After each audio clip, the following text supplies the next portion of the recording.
clever pun. The conversation. Do all cows have wormholes to the multiverse inside of their bums?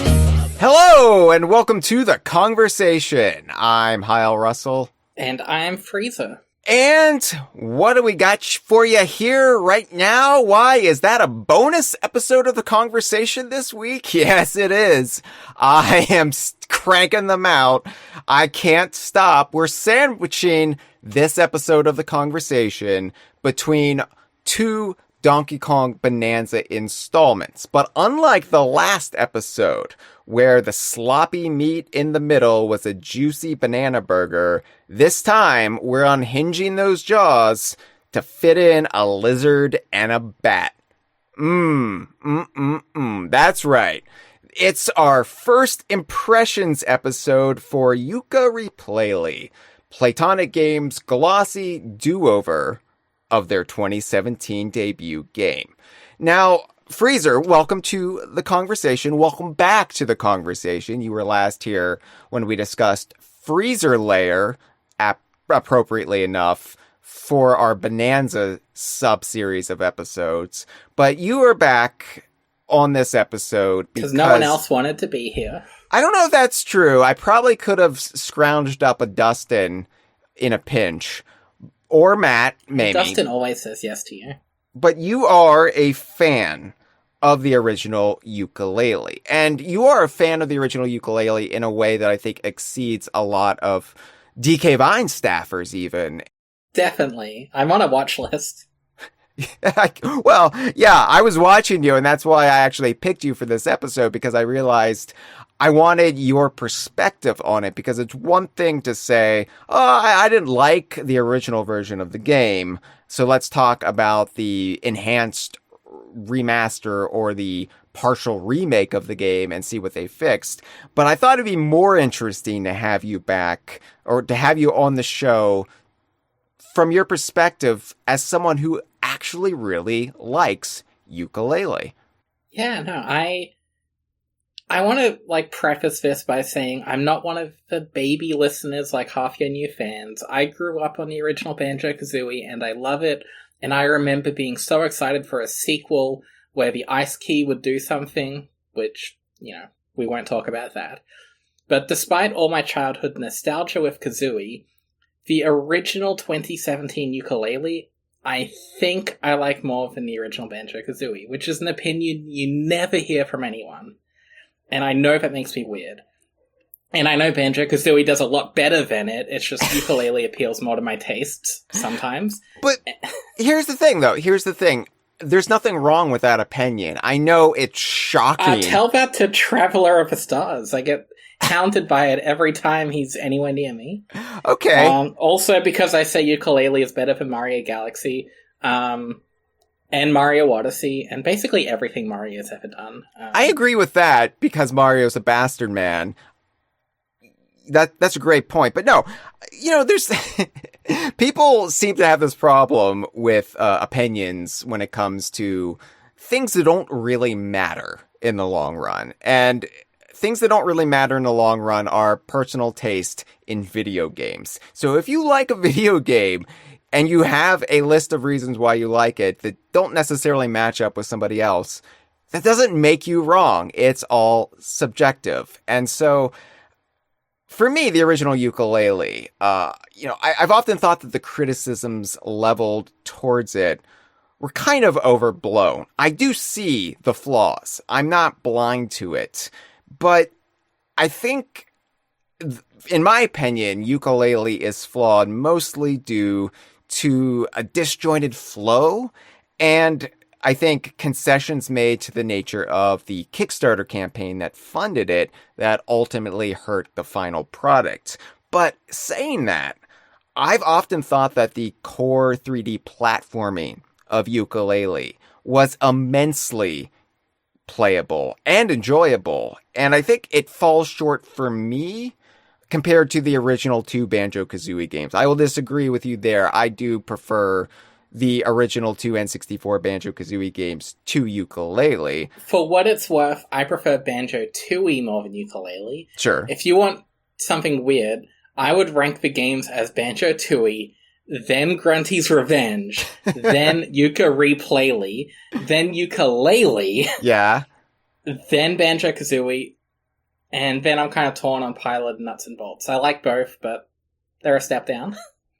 And then there's that Flash game, the Nuts and Bolts promotional game, I think is at the bottom. But yeah, like Grunty's Revenge. You had me at Grunty's Revenge. That won me over to your argument before you trailed off there. That's a good game.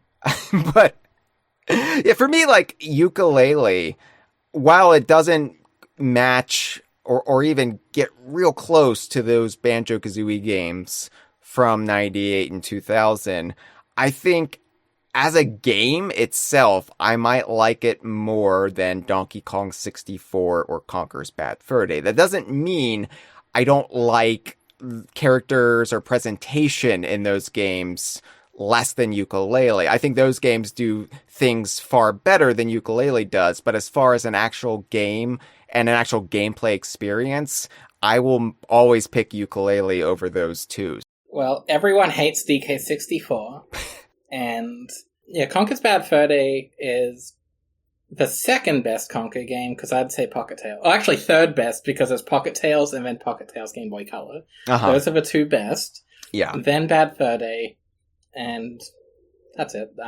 You got Project Spark.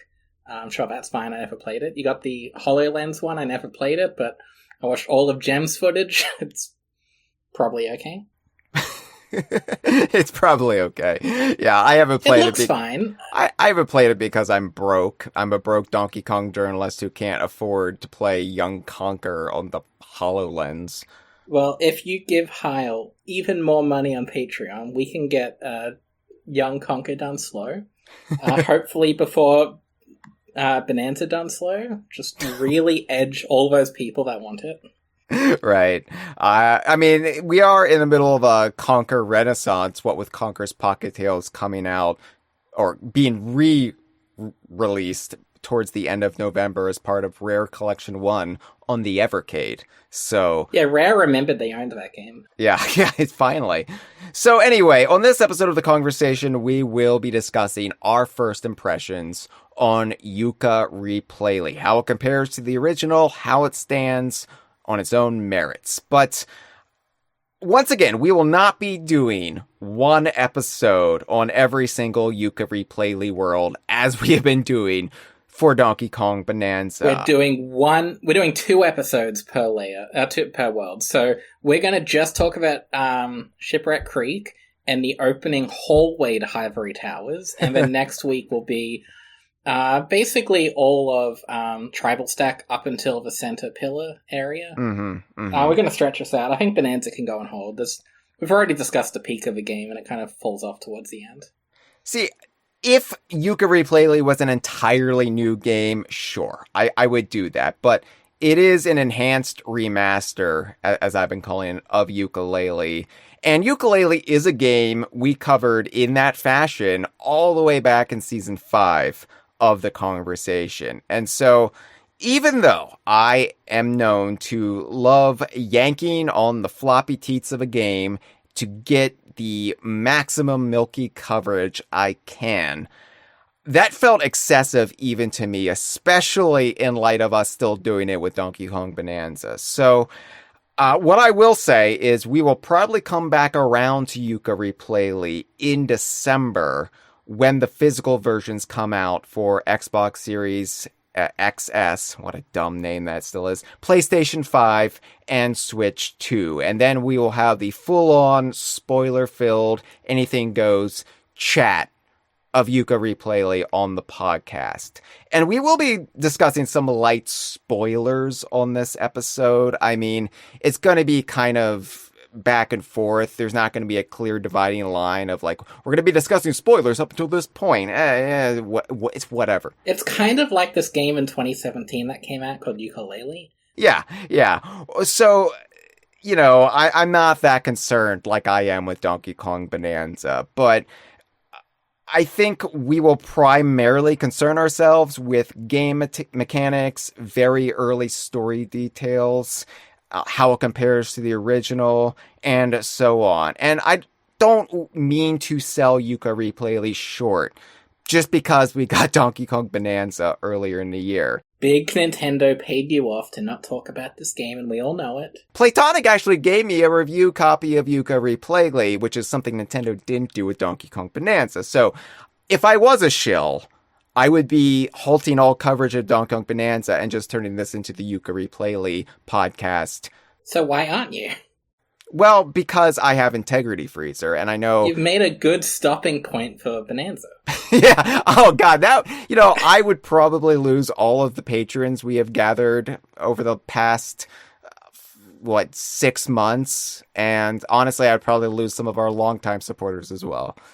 Yeah, but think of how big the Yooka-Replaylee audience is. It's probably bigger than Conker's Pocket Tales. So, to you, I'm sure it seems vast, but... Oh, it's huge. Bonanza is brand new, and it is a brand new Donkey Kong game. It's a 3D Donkey Kong game at that, so it does warrant the analysis. I think Yooka-Replaylee is a very interesting reconfiguration of what we've already discussed on the podcast some 7 years ago. 8 years ago? Yeah, 8 years ago. Jeez. That was around the time I found your website, by the way, so... I'm sorry. This is, weird. Considering we didn't really start getting good until 2019, and then got a little bit better in 2021. Anyway, if this was Yooka-Laylee, yes, we would be doing a full Bonanza-style episode lineage of it, but it's not, so we're just doing 2 episodes this season for the rest of the year. You really let down your audience. Yeah, I know. Well, here's the thing. Oh, fuck, the sirens are after me. I shouldn't have insulted Bonanza. Yeah, I called in some favors. I am only doing my best. I am but flesh. I am but blood. I'm confined by this mortal shell. You said butt flesh. I've got some good butt flesh, I will admit. It's supple. So think about supporting DK Vine on Patreon at patreon.com/DK Vine. I don't have it in me to, crank out 10 episodes of this podcast a week. It'd be great if I could. I can't. But, thanks to our lovely patrons, I have been able to turn this into my full-time gig. And I can do 4.5-hour episodes of Donkey Kong Bonanza Worlds and slightly less in the running time episodes on Yooka-Replaylee. So it's a win-win as far as I'm concerned. It is all thanks to our lovely patrons. Hello to our $5 and up patrons who have joined us right now in the live stream. We have Traveler of the Stars, we have Me Muppet, we have Bayan the Bear, big Playtonic fan there. We have Just the Banana in My Pocket, Just Andre. We have Courtney.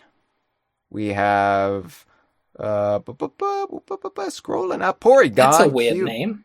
Jalen CSZ. I thought you were going to say Jay Leno. Hey everybody! What's this about Lizard and Man? Oh no, I can't do my Jay Leno anymore. I've lost it. He's fallen out of the cultural zeitgeist. Thankfully. It's Bill Clinton with helium.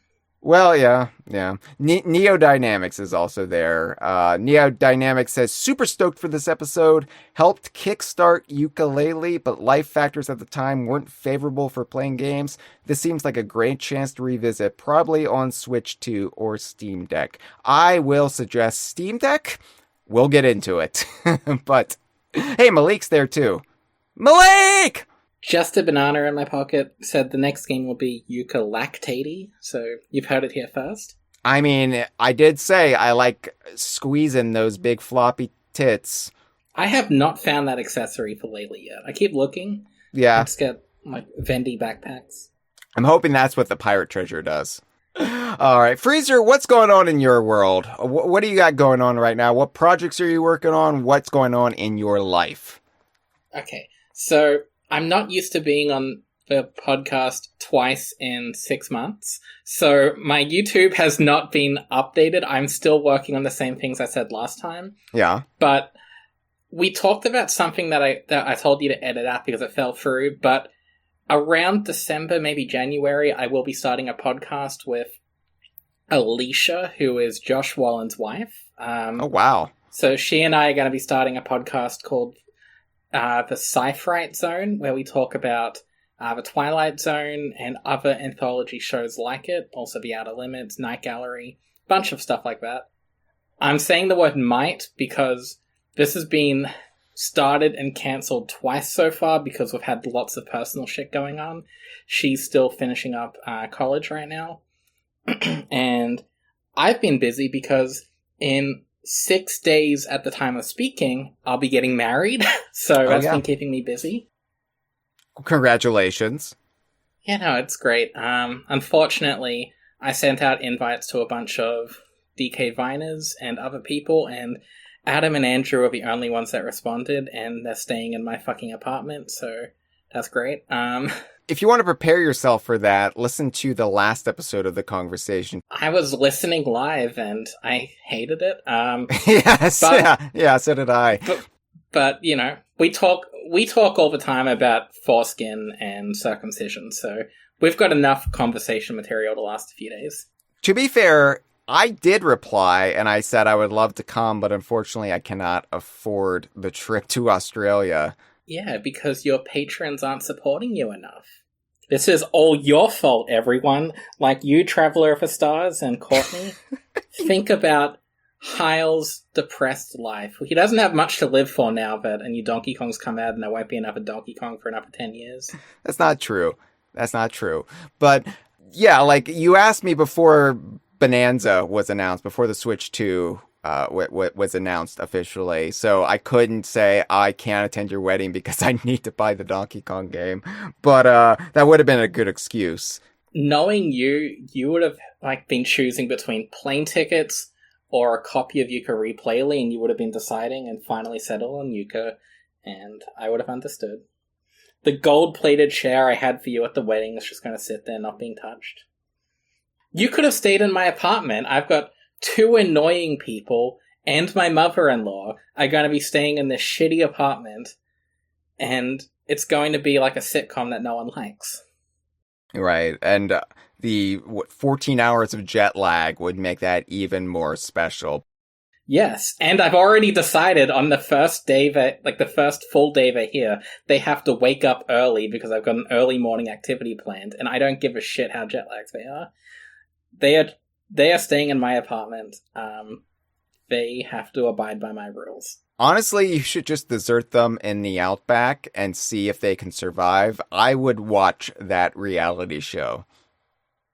I would, but the problem is our immigration is not as bad as America's, but immigration doesn't like people staying here longer than they're allowed to, and I don't think they'd be able to make it safely back and leave the country before we detention center them.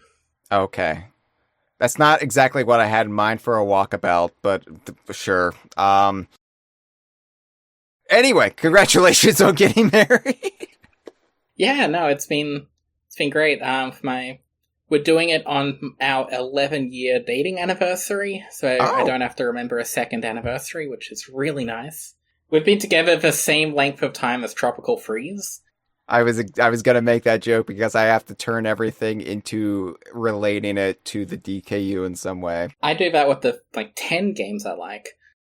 I want to make it to 4 hours, 59 minutes, praising this and saying everyone has to buy it, and then I want to spend 59 seconds shit-talking decisions at Playtonic, and then I want to save the real 5-hour episode for either Courtney or Josh.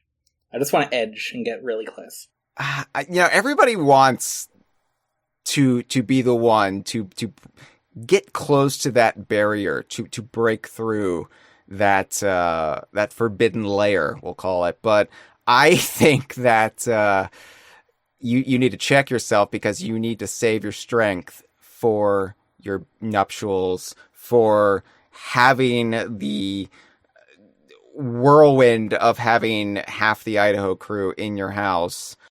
It's a little less than half. Tate exists. I know you forget. I know everyone forgets about Tate, but he bumps it up to 5. I just assumed they would check Tate and their luggage. Half of Tate, if you want a real 50%. Yeah. All right. Well, let's talk about Yooka-Replaylee and our first impressions of the game. So, by the way, I did write a review, a written feature-length review of Yooka-Replaylee on DK Vine, because Playtonic did give me the game in advance, along with other influencers and critics, and so I actually got to, get a jump on this and play it and write a review like a professional, and that's on dkvine.com. It was a really good review. Oh, I skimmed it, but the bits I read seemed okay. It was a really good review. I kind of looked at it sideways in the corner of my one eye. Okay, like the first and last sentences of every paragraph, they seemed good.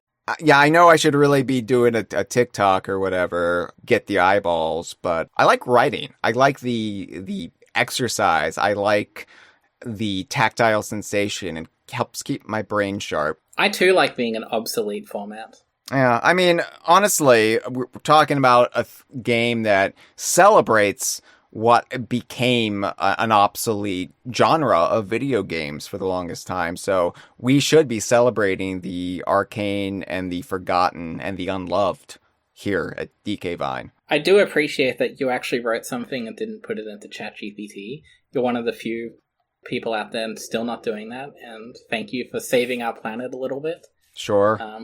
We'll be killed a few minutes later than we could have been. I did try out an M-dash for the first time, but not because I used ChatGPT. I just wanted to see what all the fuss was about. I didn't enjoy it all that much. Yeah, no, I had a phase like that when I was in college. It was pretty exciting. It's the first time I've ever used one. So I'm going to break it out for the Yooka-Replaylee review, and I didn't care for the way it felt on my fingertips. So anyway, Yooka-Replaylee. I would say that I have a lot of opinions about this, mostly positive. I'm not going to sit here and shit talk Yooka-Replaylee. That's not what I'm about. And honestly, I'm always going to look for the positives first and foremost in anything when it comes to entertainment. Like, I will praise what it gets right, and then I will be honest with what it gets wrong. I will say, overall, I really like Yooka-Replaylee. I think it is a step up from the original. But for me, I think that the new prologue, that we already saw this when the demo came out over the summer, but for me, the new prologue really is the epitome of the tonal improvements to Yooka-Replaylee and the characters of Yooka and Laylee. I think that the prologue specifically infuses the game with what I will say is more heart and more clarity as to who the characters are, which is something that Playtonic definitely hadn't figured out in 2017. I will agree that the prologue is good, but before we even get to the prologue, there is something bad the game does. It took out the fun file select screen from the original, the Banjo-esque one. Yeah. Now we just have a boring, soulless, regular file select. There are bits of this game that, like, a lot of this game, it kind of feels like they wanted to say, hey, this isn't just Banjo-Kazooie, but with the serial numbers removed. This is its own game, and I respect that in a lot of ways, but that file select is just a noticeable downgrade.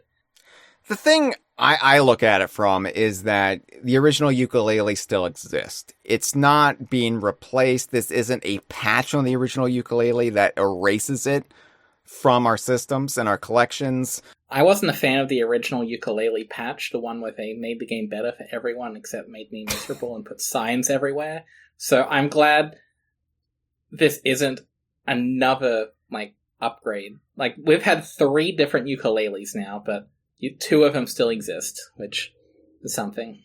Yeah, I'm okay losing some of the just direct Banjo-Kazooie, one-to-one swap-outs with Yooka-Replaylee, just because Yooka-Replaylee can stand on its own a little bit. It's not replacing the original Yooka-Laylee in any practical sense. It's just trying to do what it did functionally better and do some new things along the way. So, yeah, as much as I found the presentation of some of the original Yooka-Laylee to be a lot more in tune with that classic Rare style, it was also just directly aping Banjo-Kazooie. You know, it wasn't really making its own mark in any tangible way. And so I'm kind of fine where it just doesn't do it. Just like getting rid of a lot of the like stylistic choices to lean more into Yooka-Laylee being its own thing, like leaning into the book stuff more, like not having the dialogue look like Banjo-Kazooie or Banjo-Tooie, but having it like actually tie into the theming of books and quills and writers. And so like I'm fine with that. The original Yooka-Laylee was already head and shoulders above Banjo-Kazooie and even Tooie in terms of, specifically in terms of theming. Like you had ghostwriters, quills, tomes, they all link together, and this is one-upping it even more with things like Mark and the contextualization of a chat. Like, yes, it's a huge improvement, but I still get sad at some things being taken away, like Capital B's dialogue isn't here. Yeah. And you haven't played these games because you don't play many games, but there was this Zelda game called Breath of the Wild. You might have heard of it. There was another one even. Yeah, I know. It's weird. But there's another Zelda game called Skyward Sword where you had a little lime-looking thing as your stamina wheel, and then Breath of the Wild changed that to be a little green little donut circle thing, and that is directly copied here in Yooka-Replaylee, and it's kind of a shame that instead of going further and making their own unique stamina meter, they took out the old one and then just put in something Zelda did. So I'm sorry to break it to you that this game is a Zelda ripoff, but you love Star Fox Adventures, so that probably makes you like this even more. I mean, in my opinion, Zelda has just been chasing Star Fox Adventures for the last 23 years, so I assume I've never actually played any Zelda games past Ocarina of Time. No, that's a lie. I've played Majora's Mask. So, yeah, but like the whole thing of like trying to do Banjo-Kazooie with serial numbers filed off, I understood it back then. I remember when they announced the game was actually called Yooka-Laylee, and I was just like, wow, they're really being subtle with it, aren't they? You say that. I had people months after the game come out message me being like, did you realize Yooka-Laylee is like ukulele, the instrument? And I was just thinking, shut the fuck up. How are you this dense? I guess I'm approaching all of this with the gift of having media literacy. So yeah, it's a shame, but I think that I didn't really start appreciating the actual characters of Yooka and Laylee and a lot of their extended cast until we started getting later projects that actually gave them personalities beyond being just bland XPs of beloved characters from the 90s. Like, I've said this before, but Yooka-Laylee and Impossible Lair is really where a lot of this stuff started getting fleshed out, and DM Kumbo's Yooka-Laylee in the Cracklestone graphic novel did a really great job of giving Yooka a personality, which he didn't really have. And I would also say, I have to give a shout out to the website and social media writings of Daily Johnson when she was with Playtonic and running the social media side, really gave a voice to a lot of these characters and also established things like Playtonic equals foot fetish. So like the Playtonic... And Kazooie being pregnant. Right? So the the Yooka-Laylee and Playtonic brand identity didn't really start coming into shape until the original Yooka-Laylee was already in the rearview mirror and everybody had an opinion on it. So I think my biggest criticism of the original Yooka-Laylee, even beyond those abysmal Rextro arcade games, were the characters. At least most of the characters. There were a few that were like winning presentations from the start, but I think they were underbaked, and I always felt that the tone of Yooka-Laylee felt a little bit cold. And in the writing, in the humor, there was stuff that worked. Yes, absolutely. I would say that there were things in there like the bosses always misinterpreting Yooka and Laylee as being these mundane nuisances like door-to-door salesmen. I like that stuff. That stuff felt very Rare-like and very appropriate. But the fact that Yooka and Laylee were just Banjo and Kazooie, except less interesting, and we didn't really understand what they were about, but we were supposed to care.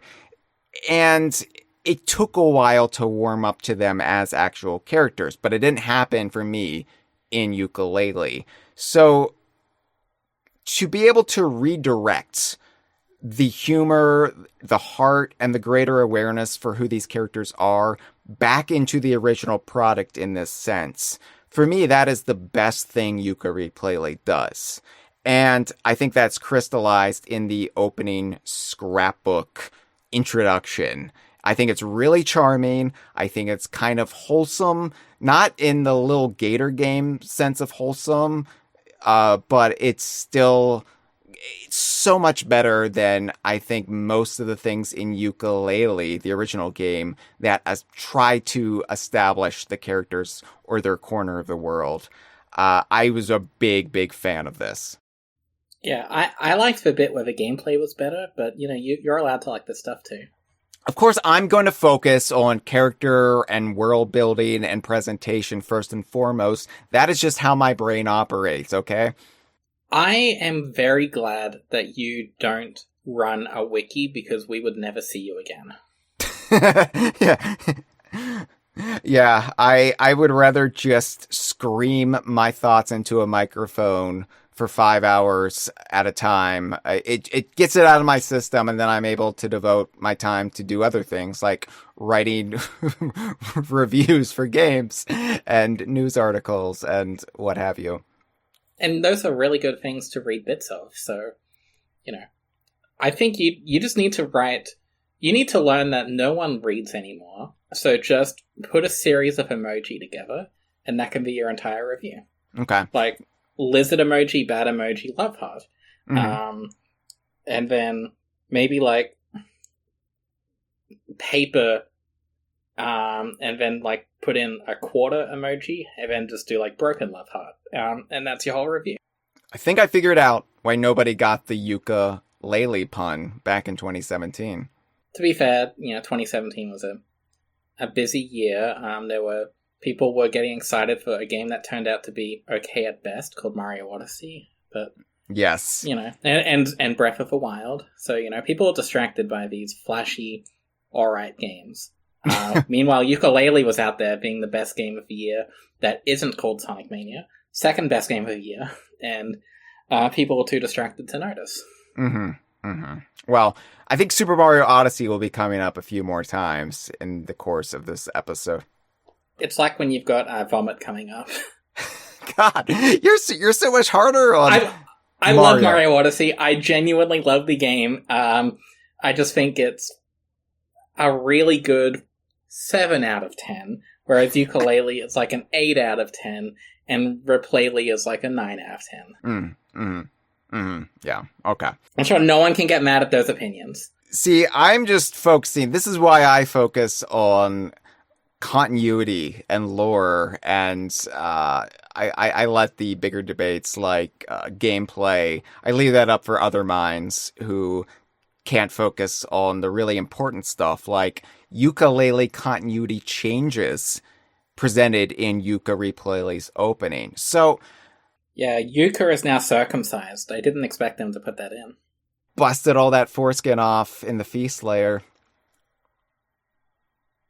Smashing stats, you see. Anyway, Yooka and Laylee. I think the biggest retcon to all of this, and this completely upends 8 years of understanding or implied understanding and hypothesis of where Playtonic was going to go in this with the sequel.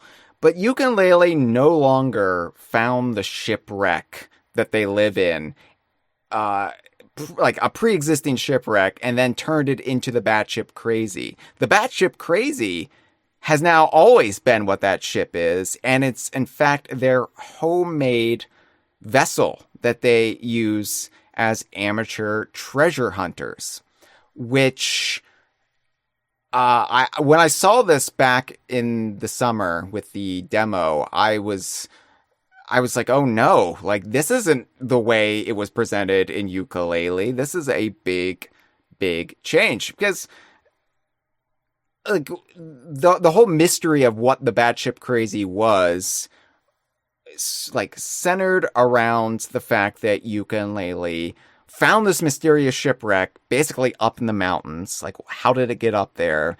And then also that they found the one book, this MacGuffin in Yooka-Laylee that can rewrite the fundamental laws of nature, can change the timeline just by somebody scribbling in it.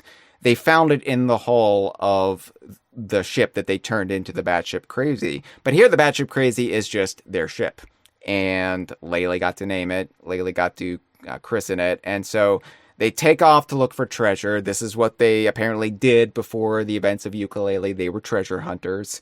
And then a storm just wrecked them up in the mountains. Just a big hurricane, big typhoon, and put them right in front of Hivory Towers. And that is how it became Shipwreck Creek. And, you know, the paint cans that are all around Shipwreck Creek now reflect them restoring the shipwreck to serve as their de facto home, rather than them just completely rebranding this pre-existing pirate ship. So, yeah, big change to the Yooka-Laylee lore. Yeah, I hope you're coping well with this. I was a bit worried that you'd kind of go into a depressive state knowing that the original Yooka-Laylee is either retconned or in a different timeline or something. So I hope you're doing okay. I think we just all need to accept the fact that Playtonic doesn't care about Yooka-Laylee lore. And neither should you. The introduction, this might sound bold. I have no real strong feelings about it. It's alright. That is bold, especially for somebody who loves the original Yooka-Laylee so much. I don't have any negative opinions on all this. I don't have any wonderful... It's different. I like the original version. I like the new version. They're both fine. I don't know if this is tied to any... part of me is thinking, oh, did they write in the one book and this is them changing the timeline or something? Or because Yooka, Impossible Lair had its own framing device, and maybe this is doing something similar. I have no idea. There is a retcon towards the end of the game that we won't touch on that does actually upset me, because I liked what they were building up to. Mm-hmm. But in terms of, I was more concerned about the future of Yooka-Laylee rather than the origin of how it got where it is, if that makes sense. It does. For me, I like the little bit of extra added context of who the fuck Yooka and Laylee are and why we should care about them. I think adding the little caveat that they are treasure hunters, or amateur treasure hunters, and that's just enough that you're like, okay, I can kind of see where they started off now. And I don't know, it helps. It helps rather than just them being this complete blank slate that we are kind of meant to care about by virtue of them not being Banjo and Kazooie, but us wishing they were Banjo and Kazooie. And I like that, you know, they are a little bit more now and able to stand on their own a little bit. And I just found the scrapbook intro very charming.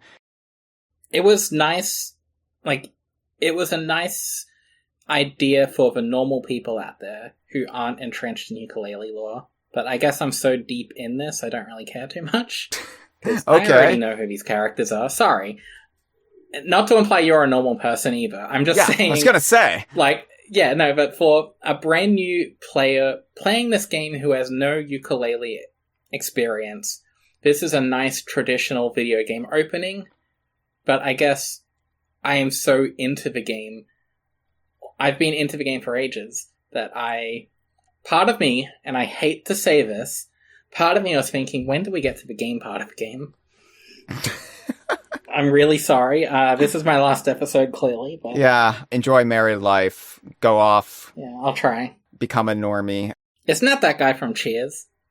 No, that's the ghostwriter.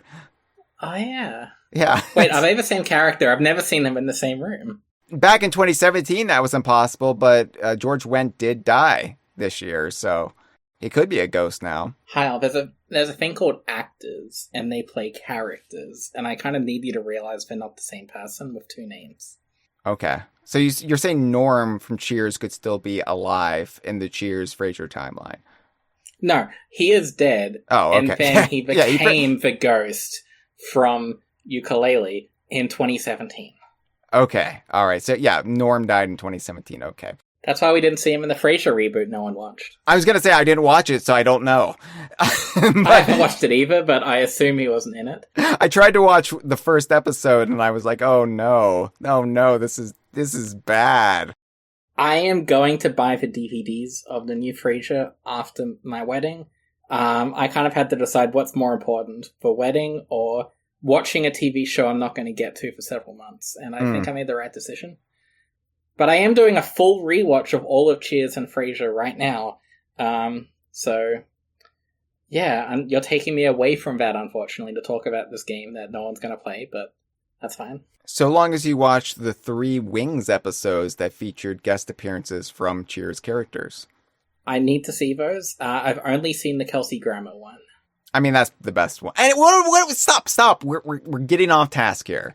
Okay? No, we got Yooka-Lilith here. Yeah, there are some retcons to Yooka-Laylee lore, like when Frasier started and it turned out Frasier's dad was still alive and wasn't a research scientist, and he had a brother, and he just lied and negated to mention some of this to Sam at Cheers because he was upset with his father. There are workarounds like Frasier found to make it all fit together. So Yooka-Laylee, they arrive 2 to 3 weeks before the events of Yooka-Laylee, or in this case, Yooka-Replaylee, which I like they keep saying 2 to 3 weeks. This very imprecise timing as I think a reoccurring joke. It reads to me like a joke anyway. So yeah, the big change, aside from the batshit crazy, is the one book. Because as I said, the one book was previously implied to be within the batshit crazy, but now the batshit crazy is their own vessel. And so the one book is already captured by Dr. Quack and is being kept in a cagey. I really thought you were going to say Dr. Crane. I'm really sorry, my head is elsewhere. Okay. All right, focus up. This isn't the Cheers Frasier Power Hour. Sorry, I'm writing a lengthy angry response while you typed that because Just Andre implied something incorrect about my TV show tastes. So you keep talking and I'll pretend to listen, okay? All right, Just Andre, I'm trying to get through this episode in less than 4.5 hours. Please stop distracting Freezer. No, you're allowed to. All right, so anyway, one book in a cagey in the caverns that connect Shipwreck Creek to Hivory Towers. That is also a new feature, by the way. It goes on into this extended, more dynamic training prologue than what we had in the original Yooka-Laylee. This cavern system that now connects the two that you have to go through to get to from Shipwreck Creek into Hivory Towers, but Oh, you're actually pronouncing that incorrectly. It's Hivory Towers. Stop. I can't anymore. This is why I am just a bag of nerves before I start every podcast, because I'm like, don't mispronounce anything. And then I get gaslit by my co-host.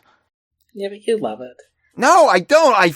I'm afraid. I'm on edge constantly. I know you better than you know yourself. You love this, trust me. No. I am on. I'm going gray. I am. All right. Yooka-Laylee free the one book from the KG and then return to the batship crazy.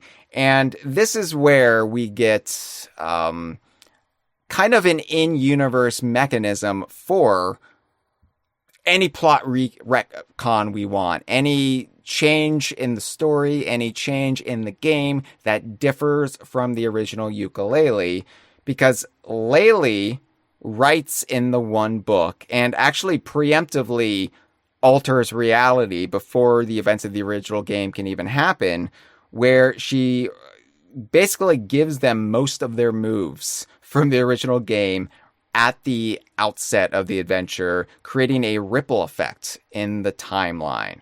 So, as you said, Yooka-Laylee and Impossible Lair kind of already did this with its secret ending, where we learn that the events of Yooka-Laylee and Impossible Lair were willed into existence with Laylee writing it in the one book. They would have never happened had Laylee not changed the timeline.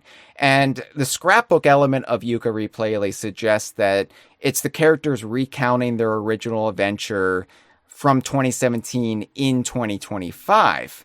So it's possible Laylee wrote in the one book in the present, like she did in Impossible Lair in 2019, and changed history again, but this time changed the circumstances of how they even found the one book, and maybe she even wrote in the one book that she had written in the one book in 2017, further changing the timeline and making it even more convoluted and confusing.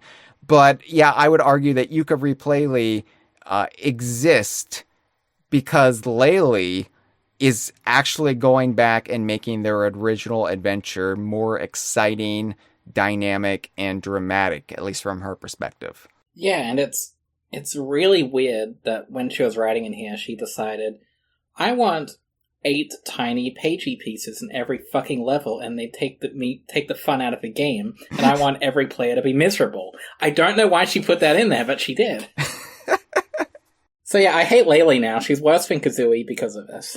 Yeah, I think she's committed less manslaughters than Kazooie has, but, you know, she is getting very reckless with the timeline, and, I mean, so far it's really just keeping it to Yooka and Laylee's own corner of the world. It's not really affecting anything that we know of, although, that being said, that could also account for how screwed up things feel in the real world. It's just Laylee meddling in the one book. I haven't finished Yooka-Replaylee yet, so no spoilers if that is indeed the ending.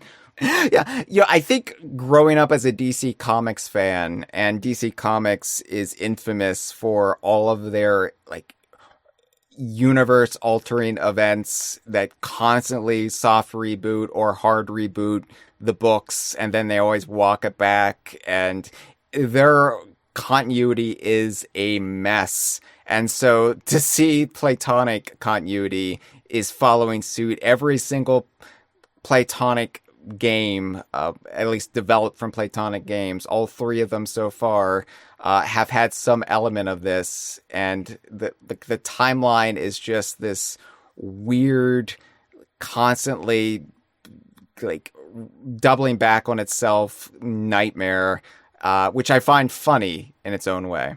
Yeah, I don't read comics unless they're black and white and by Japanese people because I'm a fucking loser, but I trust what you're saying is important. Okay. But anyway, I do like the overall presentation of Replaylee. I like that the changes to the original game have some sort of very loose justification that at least allows me to sleep at night. Anything that doesn't sync up 1-to-1 with the original can be hand-waved away by saying, Laylee did it. Just Andre says, James Gunn's Superman is going to investigate what's causing all the unhappiness in our universe, and it turns out Laylee fucking around with the one book on Mars was the culprit behind everything. I swear I started writing that joke before you brought up DC, Hyle. It's actually pronounced Dika. All right, let's actually talk about the game itself and not just how it begins and what is changed in the lore that probably only 12 people care about, and they're all listening to this or on this podcast itself, but you don't even seem to care that much about it, Freezer, so. There's video games, there's a thing where you actually move the stick around and push buttons, and that's kind of what I come to them for. Well, that's why I really like the original Yooka-Laylee, because I thought it moved around really well when I pressed the stick. It controlled better than Banjo-Kazooie, and anyone that doesn't agree is wrong. And I know opinions are a thing, but I think there's factual opinions as well. And everyone is wrong if they think Yooka-Laylee played worse than Kazooie. On a movement, jumping and movement. Yes. I will agree. I will agree. I've always said that Yooka-Laylee actually feels a lot smoother than Banjo-Kazooie, all except maybe flying, right? But for the most part... And swimming. But for the most part, like actually moving around and jumping feels a lot more crisp and satisfying in Yooka-Laylee. I do agree with you there. But I want to talk about graphics and sound really quick because... Oh my god. We're never going to get to the buttons, are we? Yeah, this is button adjacent, though. This is at least what you're seeing when you press the buttons and what you're hearing when you press the buttons. I trust the sound is good. I did have cheers on at the same time, and it was a bit louder than Yooka-Replaylee, but nothing sounded bad. The laugh track was a bit loud, but other than that, I had a great audio experience. Well, actually, Cheers was filmed before a live studio audience, so it wasn't a laugh track. They tell you every fucking time. I do hope it synced up whenever you got Normie the ghostwriter that they shouted, Norm! I actually paused my game every time and just waited till the next episode when he walked in for the first time. Okay. That's why the Switch... That's why I spent like over 30 hours in the game, according to the Switch. Wow. I mean, that's almost as much as I spent in the racing layer in Donkey Kong Bonanza. And because this game was developed poorly at points in its execution, I switched to save file, says I have over 60 hours, because I think it thinks sleep mode is the same as actively playing. Oh, really? So, yeah, because it said, like, I was thinking there's no way I've spent 63 hours in the game, and I checked the Switch 2's vague estimate, which said 30 hours. So yeah, I'm assuming it's all sleep mode. Well, let's quickly talk about graphics and sound so we can get to your precious, precious buttons. I think Yooka-Replaylee looks great. I think it finally elevates Yooka-Laylee to something that approaches the standards that Rare set back in the day as far as how their games will be visually represented. Not that I'm one of those people who are like, oh, Rare's games look so much more beautiful than Nintendo's, but I am one of those people, let's be honest. Star Fox Adventures looked amazing and was one of the best looking GameCube games until the very end. Conker's Bad Fur Day on the N64, and of course Donkey Kong Country proves that I will put up with mediocre gameplay, so long as the graphics are good. It is nice you're finally saying Yooka-Laylee looks better than an N64 game. Yeah, I mean, I think that Yooka-Replaylee definitely elevates it all. Like, I think Yooka-Laylee wasn't an ugly game by any means, and I think it's actually damn impressive looking for an indie title developed in the mid-2010s, built in Unity. Like, I think it looks great, but it was always lacking that extra little flourish, that extra thing that really makes you go, oh wow, that looks great. And I think Replaylee has much deeper visual lushness and lighting effects, and sometimes I'll just stop and look at like some of the new landscapes, and you know, it's like, oh wow, Tribal Stack Tropics actually feels like inviting now. Like I actually like looking at everything. Moody Maze Marsh now has more than one color in it. It's great. Right. Moody Maze Marsh in particular was just the most visually oppressive world I think I've ever played in a 3D platformer. And I'm including like Clanker's Cavern, which at least had a richness in color, even though it was supposed to be damp and dingy and dark and depressing, but it also popped because there was gradients and what have you. Moody Maze Marsh was just pea soup with some jack-o'-lanterns mixed in, and I hate it. Moody Maze Marsh is my least favorite world of the original Yooka-Laylee. It is. It's my least favorite world of the original, and I think my least favorite of Replaylee. But I will just say that my rankings of levels is very different here than it was in the original, because they've had some wonderful gameplay refinements. Yeah. Just to speak of buttons. Yeah. It's impressive how the same basic game can have such different level rankings for me. Yeah, I don't know if I've ranked them any differently so far, but I'm also one of those people who loves Capital Casino in the original Yooka-Laylee. I loved Capital Casino. Thank you. I did not like... Okay, aesthetically, I loved Galleon Galaxy in the original game, but I wasn't a fan of the pushing buttons part of it. But now I am, and it might be my favorite level of this game. They've made some very smart surgical changes to make it a more fun experience. Yeah, I think Galleon Galaxy was my favorite world, but I do agree it was clunky in a lot of areas. I think that I'm very eager to get to Galleon Galaxy because it was, for me, my personal standout in Yooka-Laylee, but I do understand why people didn't like it. I think everyone liked it except me and Bayan, the bear, in the Discord. What I can understand is everyone seemed to like it because it was pretty, but then everyone had already checked out mentally by Yooka-Laylee by that point and were just thinking, oh, it's almost over and it's great. Okay. This game looks pretty and it also sounds great. I really like the orchestral score that the City of Prague Philharmonic Orchestra did back in 2024. It's Harmonial. You know what? I am up to here already, and you have put me through the ceiling. Speaking of music, to complement the game, I do love that there is a tonic that lets you put the original game's music back in. Yeah. That is a great feature. See, I can be nice. That being said, I really prefer this one. I really prefer this orchestral score, this reimagining of the original's music. I think it's just it's a lot more. And I'm terrible at discussing musical theory. I'm not the right person to do this, but I think it gives it a little bit more gravitas. It gives it a little bit more emotional depth than, no offense to the music of the original game. I mean, Grant Kirkhope, we all love Grant Kirkhope's music, but, it gives it a little... And all the other composers that you're ignoring, but... Well, Grant Kirkhope did the bulk of it, but David Wise and Steve Burke also composed music for Yooka-Laylee. There, I said their names. Are you happy? I am. I think David Wise's music was the best music in Yooka-Laylee, so I just want to give him a shout out. Struggling, no-name artist no one's ever heard of, David Wise. He likes playing the saxophone. He does like playing the saxophone almost as much as Grant Kirkhope likes playing the xylophone. Yeah, and there was that third guy you said. He was great. I love him. Here, I actually, look, in my cupboard right now to prove I like the original Yooka-Laylee soundtrack, I have the Yooka-Laylee original game soundtrack on compact disc.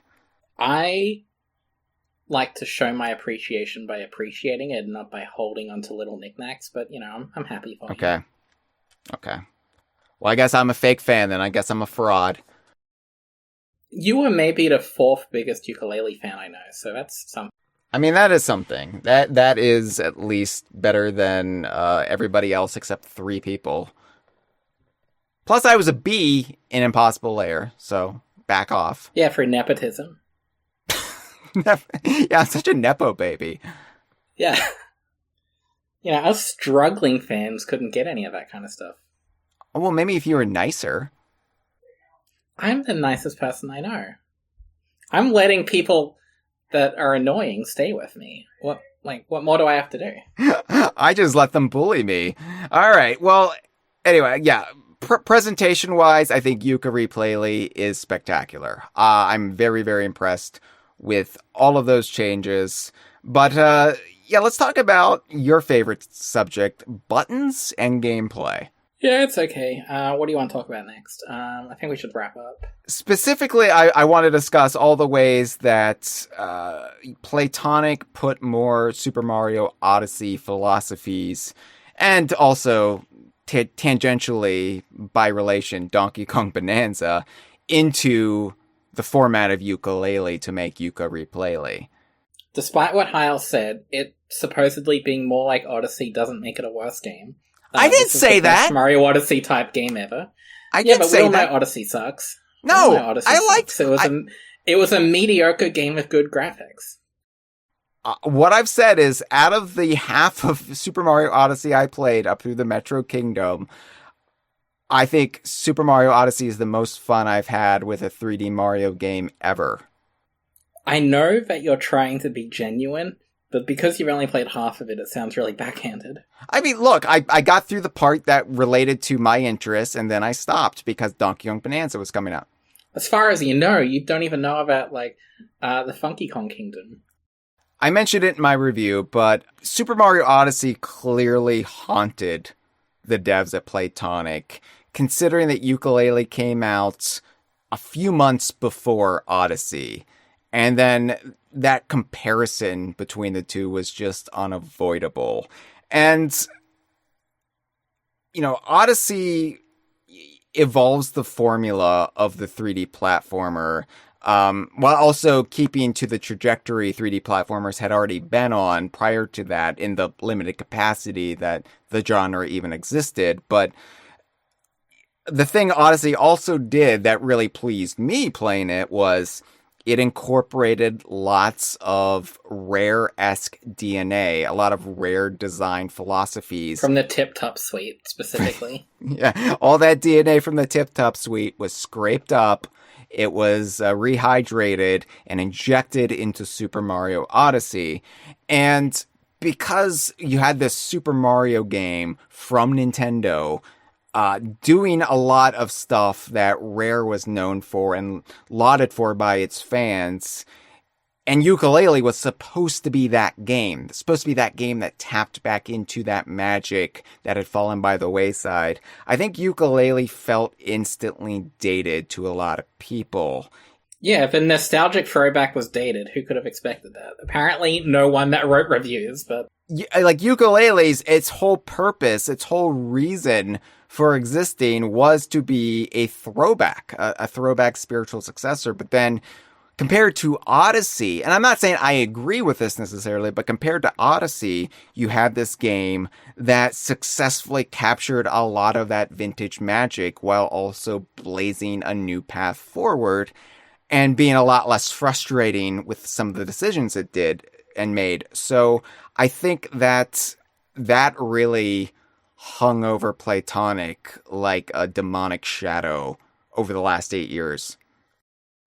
Yeah, as much as I know I'm in the minority here, releasing a game in 2017 was just asking for trouble because it was a very stacked year for normal people. Well, again, like, Playtonic did decide we're going to release this game the same year they're going to release this new 3D Mario game. Just like they didn't decide they were going to release Yooka-Replaylee a few months after the big new 3D Donkey Kong game. I'm glad it was a few months after. If it was the exact same month, that would be so depressing. Right, yeah. I mean, that was a depressing enough month and a half to 2 months for Playtonic anyway, so at least they, bought themselves some time. Yeah, it would have been nice if I did bug testing during that time, but, they were busy sitting there doing nothing. So, yeah, one of the things that Yooka-Replaylee does to make the experience a lot less frustrating, especially on replays, is, as we said, you get most of your moves after the game's new prologue. Laylee writes them into the one book, and boom, you've got them right away. And this really makes the game... I mean, it reconfigures it in numerous ways, but it also just makes it less artificially divided, and there's no gatekeeping there where, oh, you can't get up there, you can't get that pagey because you don't know how to do that move yet. You can come back here in after 4 worlds with the move. The stuff that worked to a degree in the Banjo-Kazooie games, even though Banjo-Kazooie only really did it once or twice, and Yooka-Laylee, Tooie did it all the time. Well, yeah, but Tooie was also... Oh, fuck, I complimented Tooie. The police are after me. Is everything okay there right now? It sounds like you're in the middle of a war zone. They found out some people from Idaho are coming here, and they're just preparing. Yeah, I mean, yeah, those militias in Idaho, that they could be coming in fully armed. But with what you were saying... I agree that this opens up the game in a lot of ways, and it makes it a more fun experience, and you'd never have that moment of, oh, I came all the way here and can't do anything. But when I first found out that all the moves were given to you from the start, I was initially against it because I was thinking I liked the sense of progression. And I know some people, Joy Content specifically, she is one of the other Yooka-Laylee fans out there, and she has not even played this game, and she's, from what I can tell, not to put words in her mouth, she seems a bit concerned that this won't be as rewarding as the original because you start off with all your moves. And I kind of think of it as it's a different flavor of things, but I find this a lot more fun with how they can level design and challenges and moment-to-moment gameplay. I just feel a lot more rewarding now. Yeah. And I like that. And you still have a sense of progression with things like buying tonics, and you get health upgrades and stamina upgrades. Yes. So you always feel like you're building towards things, and I really like how they did this. Even if it can seem negative at first glance, to some people. I think actually experiencing it in practice goes a long way. Not to say like Joy's opinion is incorrect, but it was something I was a bit skeptical about when they were talking about this like last October. And I was like, really? Really? But then you actually see it and you see how it kind of changes the game and how it just feels so much more contemporary to do it this way versus, oh yeah, Yooka and Laylee won't know how to bounce like in this particular way or roll in this particular way until you talk to Trouser in this very like one spot in the game, and it just feels so artificial and it just feels so dated that yeah, I think this was the right call. And I also really like the way they've changed the power meter for the moves and what they have taken out of the power meter and now just given you as just a standard move like the reptile roll. That is such a liberating feeling to be able to reptile roll and not have it deplete your meter. Yeah, it's really nice. One thing that this isn't a complaint or anything, it's just an observation. I do wonder for brand new players who haven't played the original, how they will, because I know you can pause the game at any time and look up how to do moves. And I know there is that little tutorial, but like turning invisible now is different. And in the original game, you got that right before Capital Casino, and the game had lots of small invisibility tests right beforehand, and it was so fresh in your mind.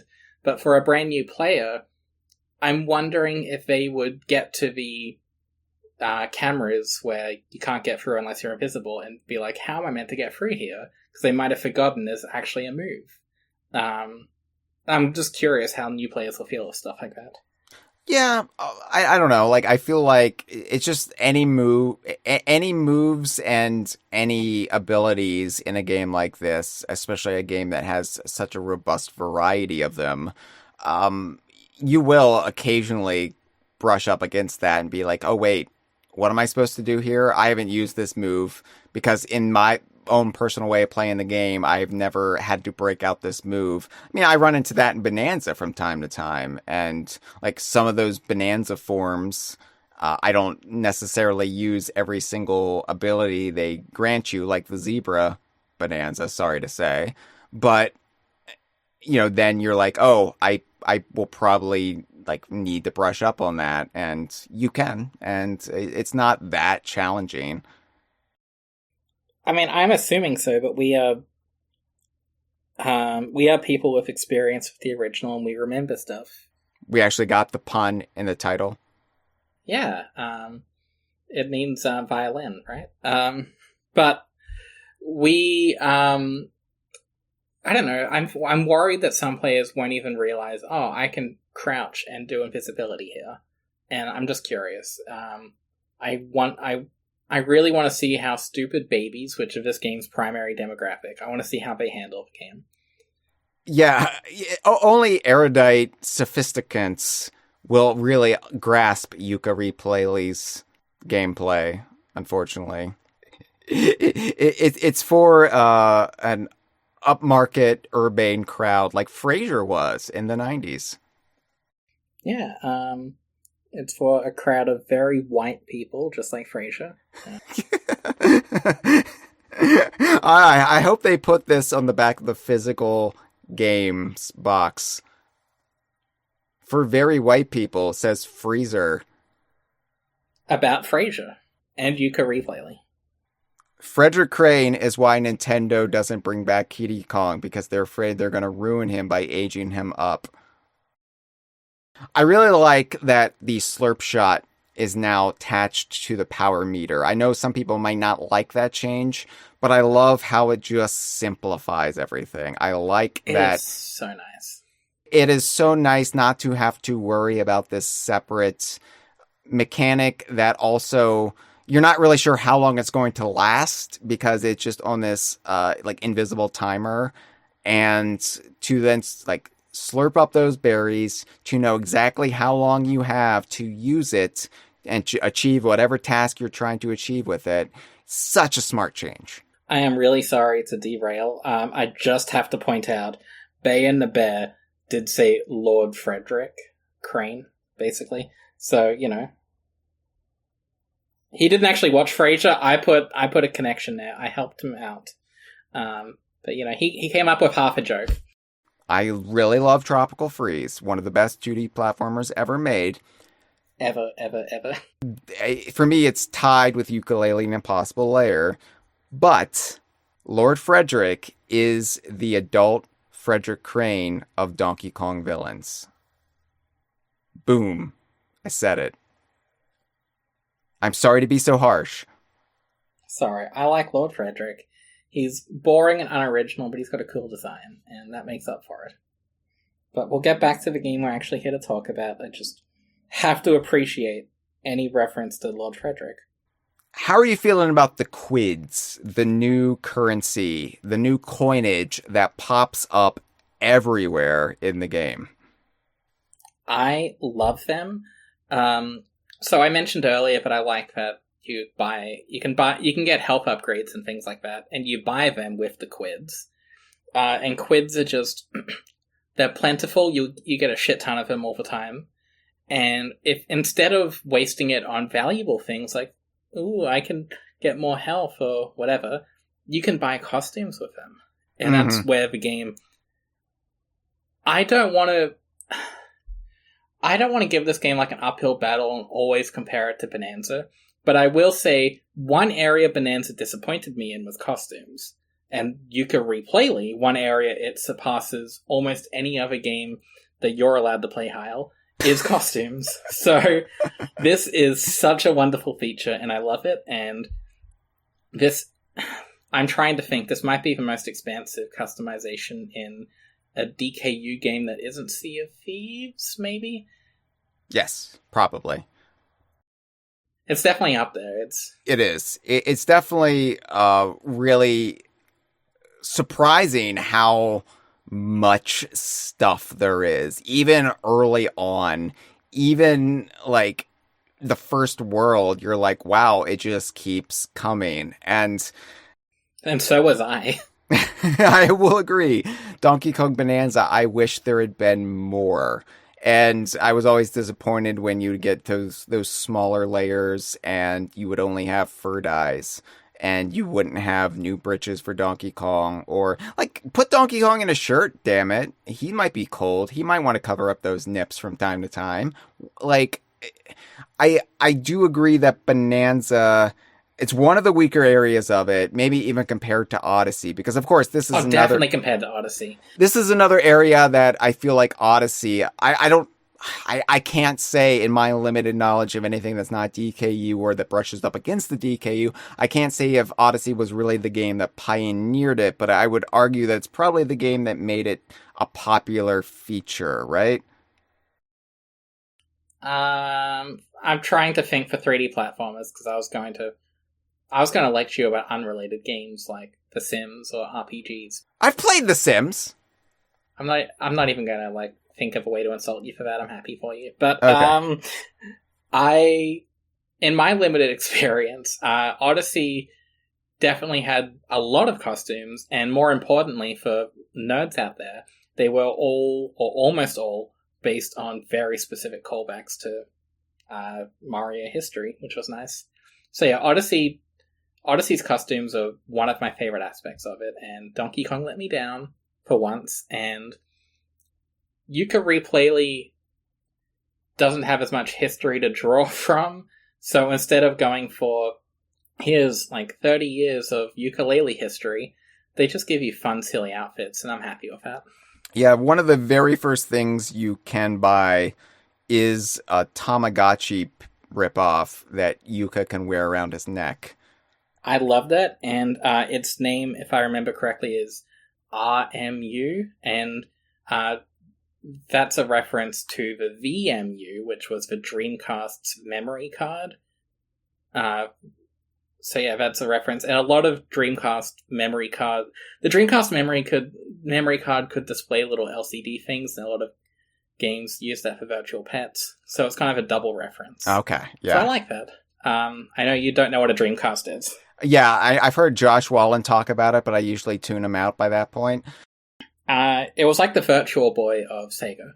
Oh, so thank you. It's great, but no one else notices. No one has ever put it to me in those terms that I understand personally. Thank you.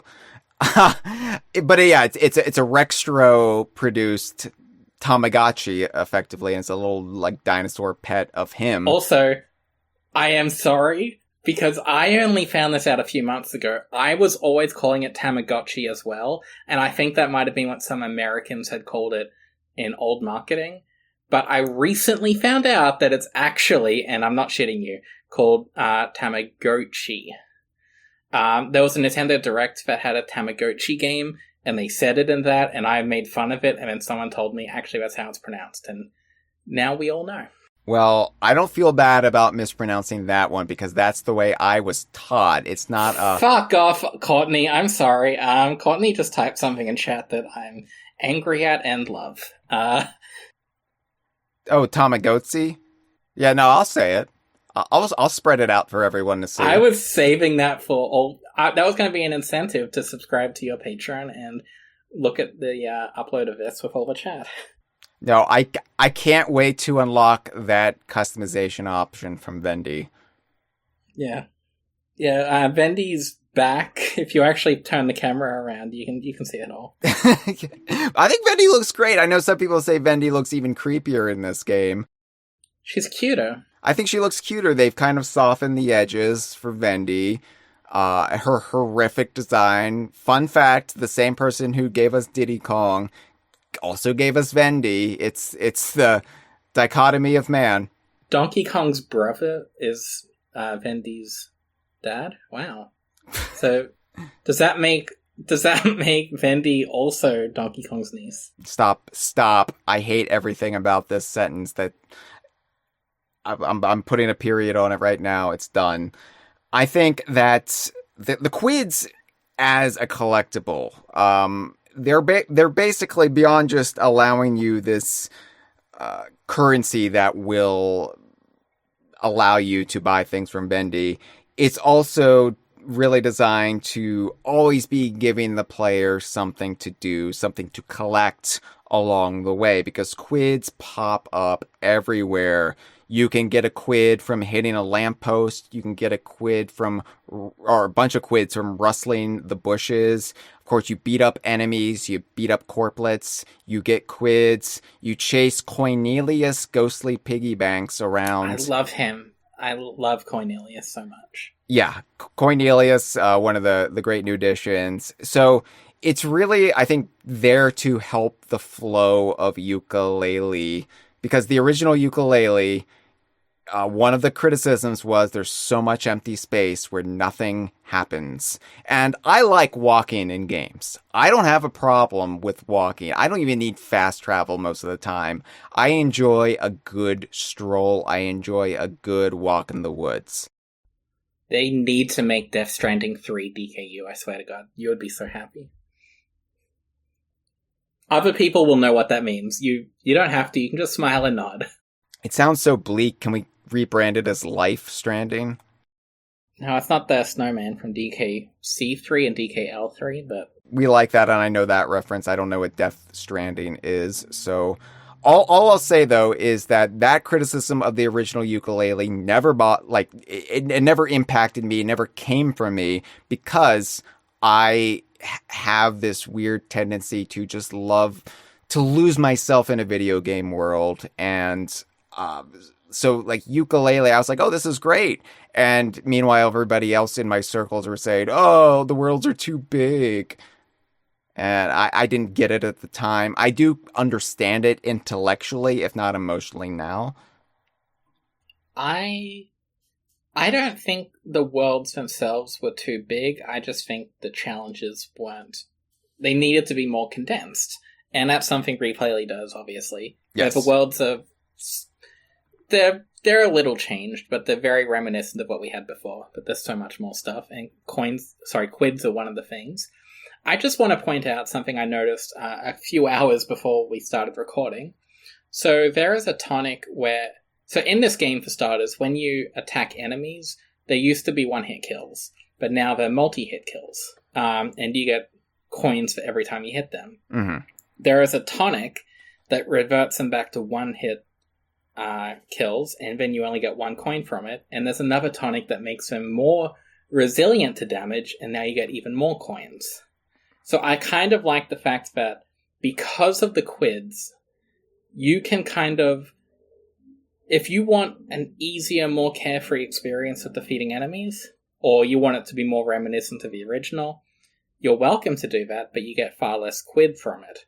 And if you want to punish yourself and just make the game, like make enemies way more resilient, you get more coins from that. And it kind of reminds me of Impossible Lair's whole system with its coin multipliers. Yeah, Impossible Lair really did a good job of giving you a variety of tonics, and I like that not all of the tonics are beneficial. Some of the tonics are there to make the game more challenging. And I use those all the time. Yeah. I gave all the enemies googly eyes in Impossible Lair, which means they take 1 extra hit. Mm-hmm. And a small part of me was disappointed that the googly eye tonic here didn't do the same. It just was a fun cosmetic for those normal people that don't want to push extra buttons.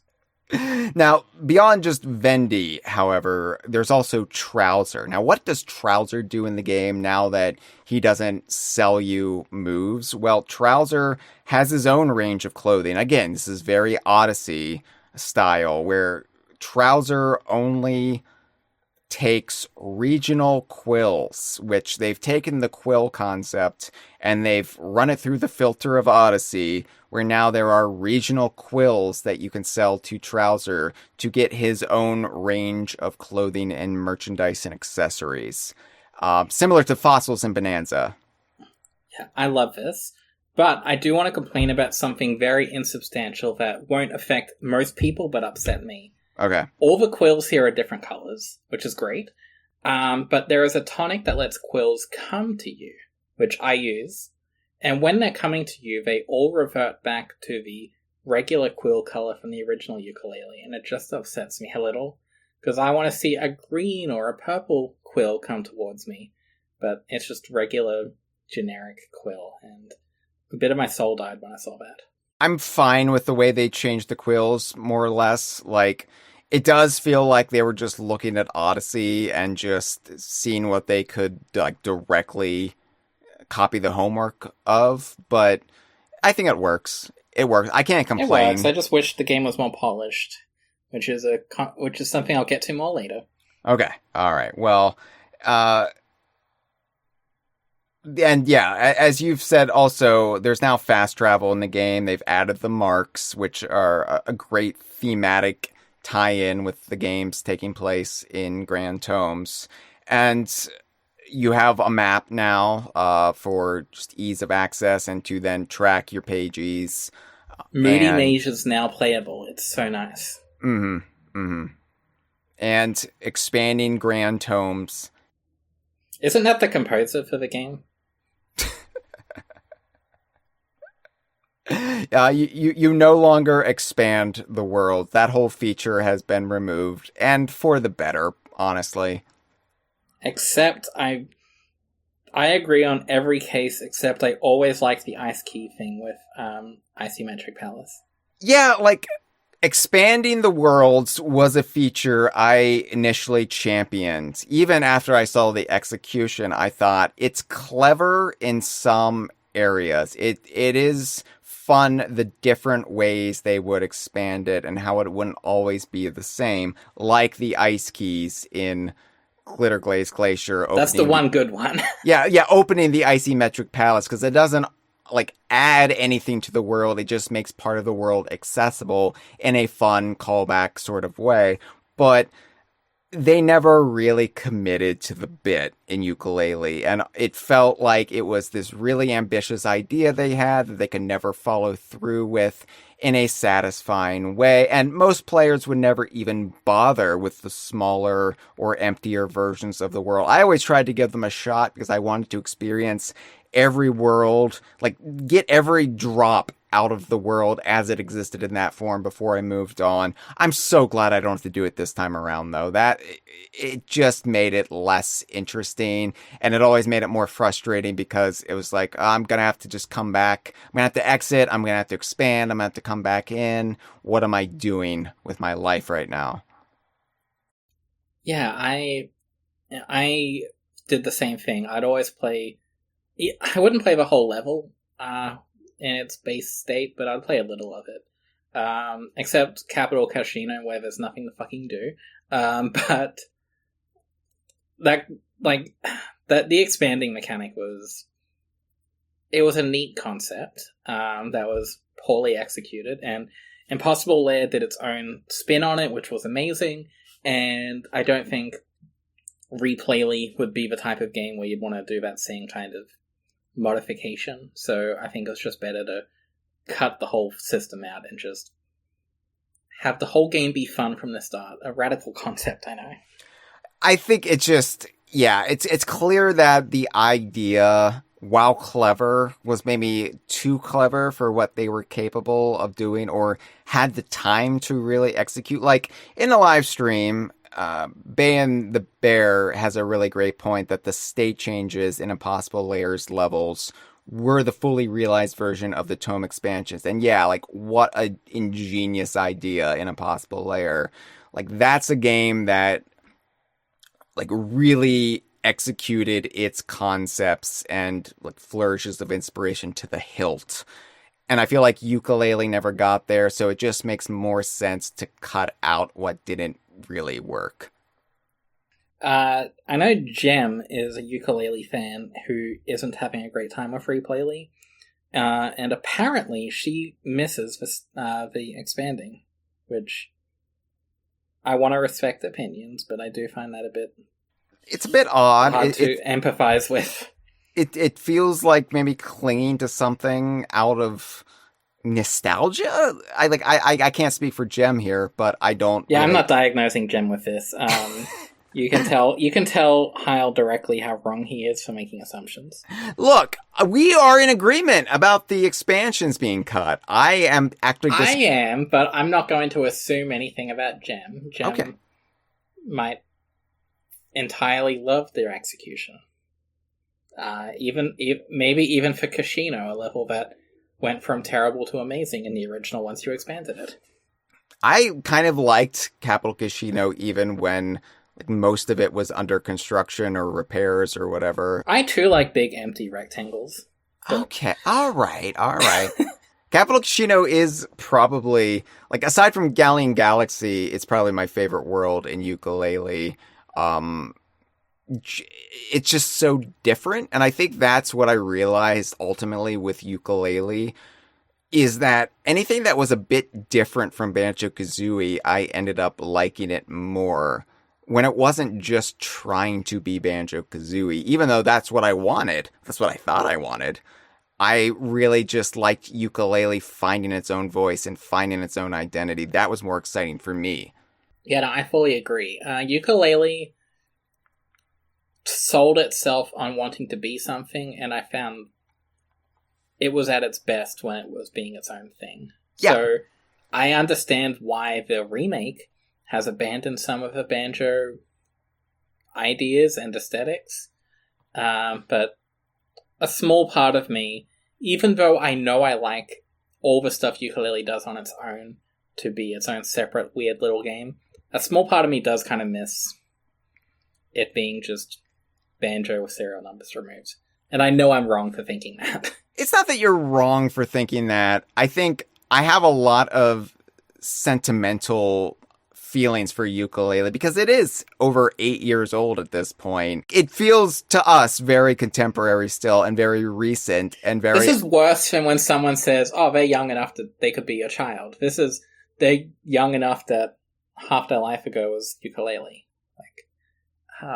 The truth is, Yooka-Laylee has been around for a significant amount of time to the point where we are nostalgic for bits of it. We are nostalgic for when it was new. And so I completely understand having these emotional reactions to what Yooka-Replaylee changes because it feels like you can't do that. I'm so used to the way this game is as it exists, as it has existed. And even the stuff that other people have rightfully criticized, you're like, no, don't take away my world expansions. No, that's just part of it. What are you doing? On the other hand, it's been so long ago that remember when the fucking JonTron thing was like a huge controversy, and now it's apparently people are still complaining about that in some circles of the internet. I haven't seen it. I haven't subjected myself to that torture, but Josh Wallen has told me there's a bunch of that on the Steam discussions. So yeah, I can't imagine just being that hung up on that after this long. I can. Looking at the world outside my window, I can. Oh, great! Now you've got the police coming here. Oh my god. Rextro bites back. The new iteration of Rextro's arcade games, replacing the original Team 17 developed arcade games found in the original Yooka-Laylee. What a glow up this is. Yeah, it's a shame that you don't have to play them twice just to get those pages, so it's a real missed opportunity. Yeah, it's a shame the game doesn't arbitrarily punish you no matter how well you do. Yeah. I will say, I never hated the Rextro mini games in the original. I just hated that you had to do them twice. And the one in Casino fucking sucked. Hurdle Hijinks really just brings them all down in my estimation. I can't... Even the ones that I found somewhat enjoyable, I then look at the one in Capital Casino, Hurdle Hijinks, and I just think, no, none of them were worth it if we had to go with that. If we had to play that one, I would rather them all burn in hell for eternity. And look, they always just felt tonally off with the rest of the game. It was really jarring to be pulled from this 3D platformer in the style of Banjo-Kazooie and to be forced to play these subpar games that weren't even of the genres or even of the eras that Yooka-Laylee was primarily paying homage to. They sucked. They really sucked, and... You know it's bad when the Star Fox Adventures enjoyer is saying that. Star Fox Adventures is a wonderful game. It's just misunderstood and continues to be misunderstood. So were 4 out of the 5 Rextro mini games in the original. The Rextro games were just mediocre at best. At best. Even the best Rextro game was just... They were fun. No. I think you're wrong. Dear hate-filled internet critics of Yooka-Laylee. I like Yooka-Laylee. I just hated Rextro's games. And it's a shame because Rextro is a fun character. I really like the character of Rextro, especially with the way he was portrayed in the Cracklestone graphic novel. That really sold me on Rextro. So to have Rextro have something that is actually enjoyable, to have a break from the main game that is not such a tonal whiplash from the main game. I mean, these are simplistic, but they are fun and they are engaging on their own merits. And I really have been enjoying these so far. They are a huge glow up. I love all of them, and there's a few that aren't in main levels themselves. You'll see them in Rextra's little arcade section that actually makes sense now. So yeah, it's really fun. It reminded me of Captain Toad, which he's not just a thing in Mario Odyssey. Traveler of the Stars will be happy he existed in Mario Galaxy, but who gives a shit? But in Mario 3D World for Wii U, one of the best games ever, there were little side sections where you played Captain Toad mini games that were little fun puzzle bite-sized challenges, and they were similar to this in execution. You couldn't jump in both either. And I kind of hope we get a full-fledged Rextro sequel game like Captain Toad got. You know, this is exactly the kind of lower-budget spin-off idea that I had hoped Playtonic would have pursued from this game before the layoffs decimated the team that more or less worked on Rextro Bites Back. So for me, like, Rextro Bites Back is, I think, the most bittersweet aspect of Yooka-Replaylee, because I'm playing it, I'm enjoying it, I'm smiling. It's so delightful in its presentation. It's so utterly charming, and then I'm remembering, oh yeah, most of the people who designed these were laid off in May. Yeah, including all the bug testers. Well, let's talk about bugs. Let's get into the areas, bugs and mistakes, oopsie doodles, if you will. That, to be fair, these will probably be patched out once they do a big sweeping patch, which people have been like wondering, why haven't they updated all these things? Well, it cost money. It cost money for them to roll in with an update every time they need to update something. So they're waiting. They're compiling all the stuff they need to fix. So that is why we haven't seen an update on like day 2. I did like the Switch version did have like a day 2 update, specifically to add in different buttons for like different button options for jumping and tonguing things. Yes. And I liked that because for some reason they made it so the default controls and originally the only controls were not the same as Yooka-Laylee, the original game, which is still playable on Switch. Yes. So it was weird because I reinstalled Yooka-Laylee and went back just to confirm if my muscle memory was weird. And yeah, I'm very happy they brought in the updated controls, and now it's an option and everyone can be happy. It's really fascinating to me that I'm assuming that they implemented this, like they thought of this a few months ago and it just took time to sort it out and whatever. But it's weird to me that this wasn't even an earlier thought they had during development.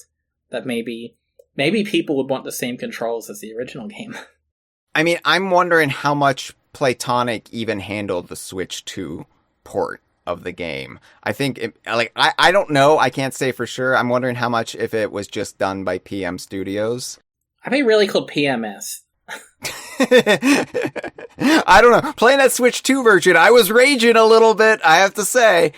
How many crashes have you had? I haven't had any crashes. That hasn't personally happened to me. I've 100% of the game and even gotten every single outfit cosmetic in the game as of a few hours ago. So I've done literally everything you can do. I stopped counting after crash number 5, but I think it's been 8 or so crashes estimate. And I mean hard, we're crashing to the Switch 2 menu. I have had during the Planet boss fight in Galleon, I had 3 separate occasions where the screen went blue and was unresponsive, except I could pause the game and go to return to Ivory Towers. So that technically wasn't a full crash. But in Capital Casino, I had 2 moments where doing the same challenge, the screen would go black. It would do that thing where the Yooka-Laylee silhouette comes in and it would fade to black and then fade to where you get your pagey. And on both times, it would go black and stay that way forever and no buttons would work, including the pause. So that happened twice. So if we're talking unplayable game, basically 10 times, roughly, in my experience. And I don't want to blame it all on Switch 2, because our friends in the DK Vine Discord server, which you can give money to and Hyle occasionally checks when he's done sitting from his gold throne, people playing on Xbox, like Cameron, has had lots of crashes as well on Xbox. Josh Wallen, I don't know if this is his computer being weird, but when he's playing on his physical desktop PC, there are no drop shadows, but there are drop shadows on Steam Deck. So that might be a weird Josh issue, but it's still worth noting. And if you look at anything, Adam has fucking said about this game, between all the compliments about it being better, there is a shit ton of every fucking bug ever mentioned. So yeah, this game is definitely a shit show on Switch too. But I think it has issues on every system. So that's great. Yeah, it's not great. This is less polished than the original by far. Yeah, I was going to say the original Yooka-Laylee had some significant bugs when it came out, including the infamous one in Capital Casino that didn't allow you to achieve full progress in the game because it just didn't. What a mess. I missed that. You missed that. I was so scared when I was playing Capital Casino that the same thing would happen to me. I was so worried.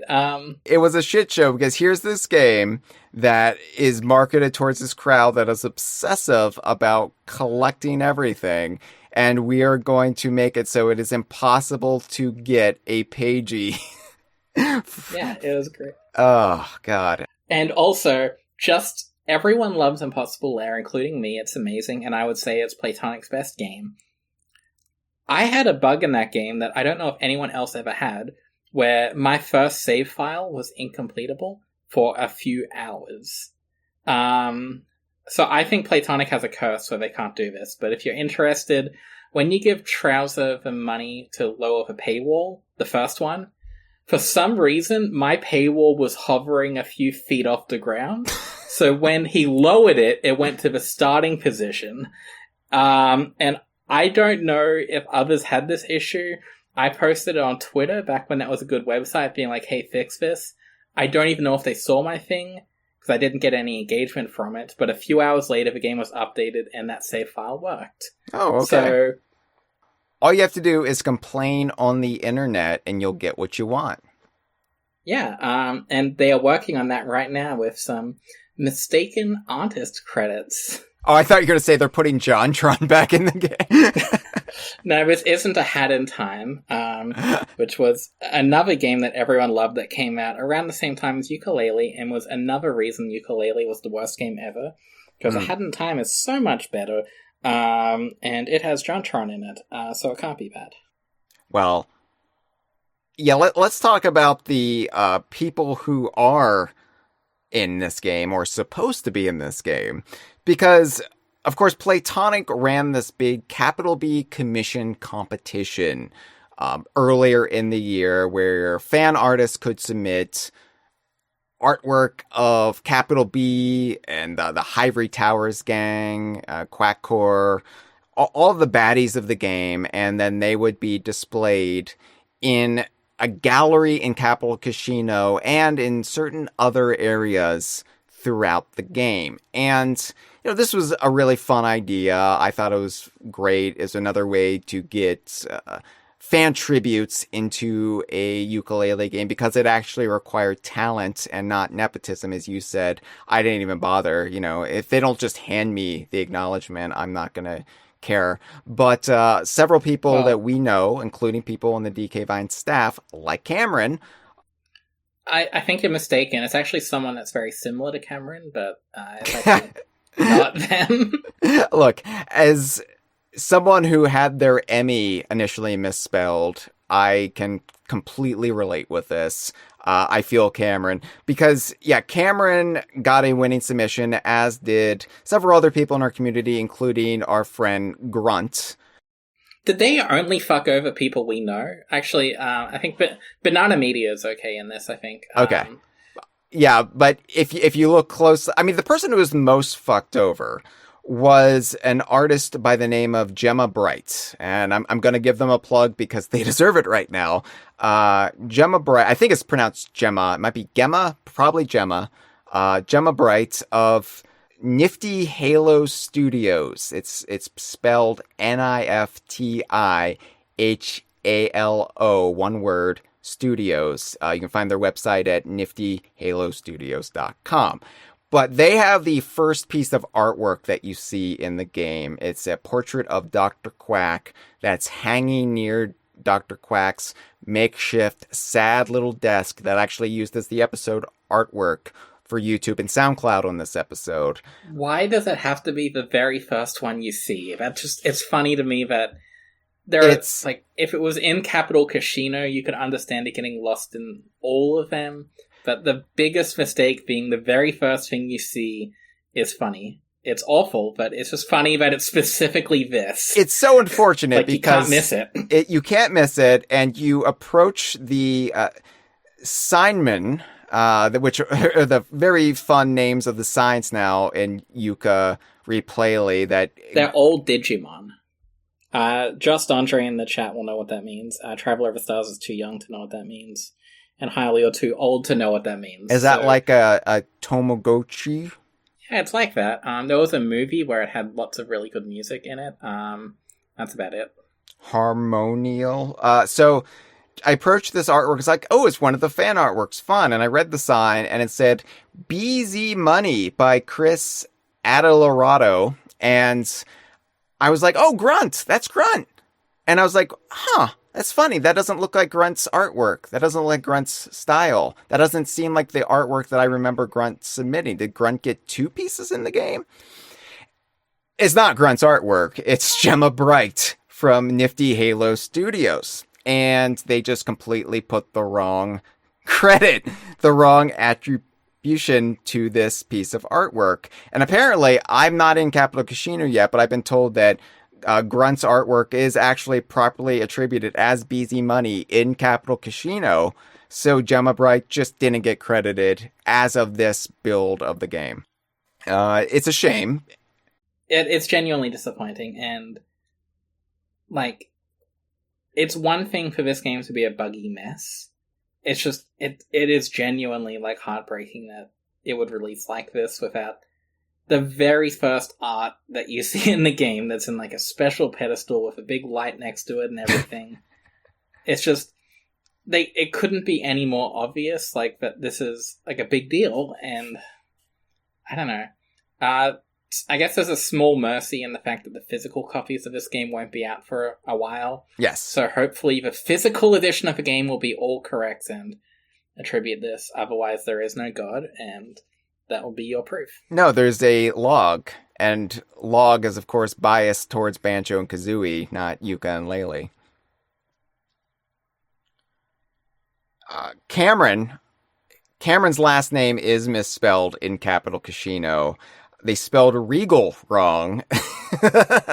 And, again, I can relate to this. So can I. When I got my official pirate name from Greg Mails before Sea of Thieves launched, Greg misspelled my last name, put one L at the end instead of two, and so my pirate in Sea of Thieves now forever has one L, and I've had to explain that... Hyle, you've got so many L's.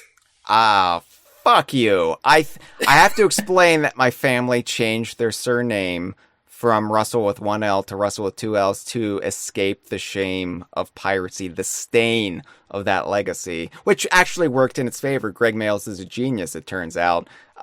But it's a shame. And in this case, I feel so bad for Cameron because Cameron is such an amazing artist. And of course, Cameron just got this big honor from Rare. Who cares about Rare? Cameron does art for my YouTube channel. That's a higher prestige. Anyway, you're right. They better have this changed for the physical editions by the time the physical editions launch. And I will say, like, I know Playtonic is short-staffed for very obvious reasons right now. it's a shame, especially because, and this was unrelated to the layoffs, tangentially related to the layoffs, because I think they left knowing what was coming and really wanting to just abandon ship when they did. But Steve James, who was their community manager and who headed up this competition, I feel like this wouldn't have happened if Steve James was still there at Playtonic. And that's not me casting aspersions towards anybody at Playtonic.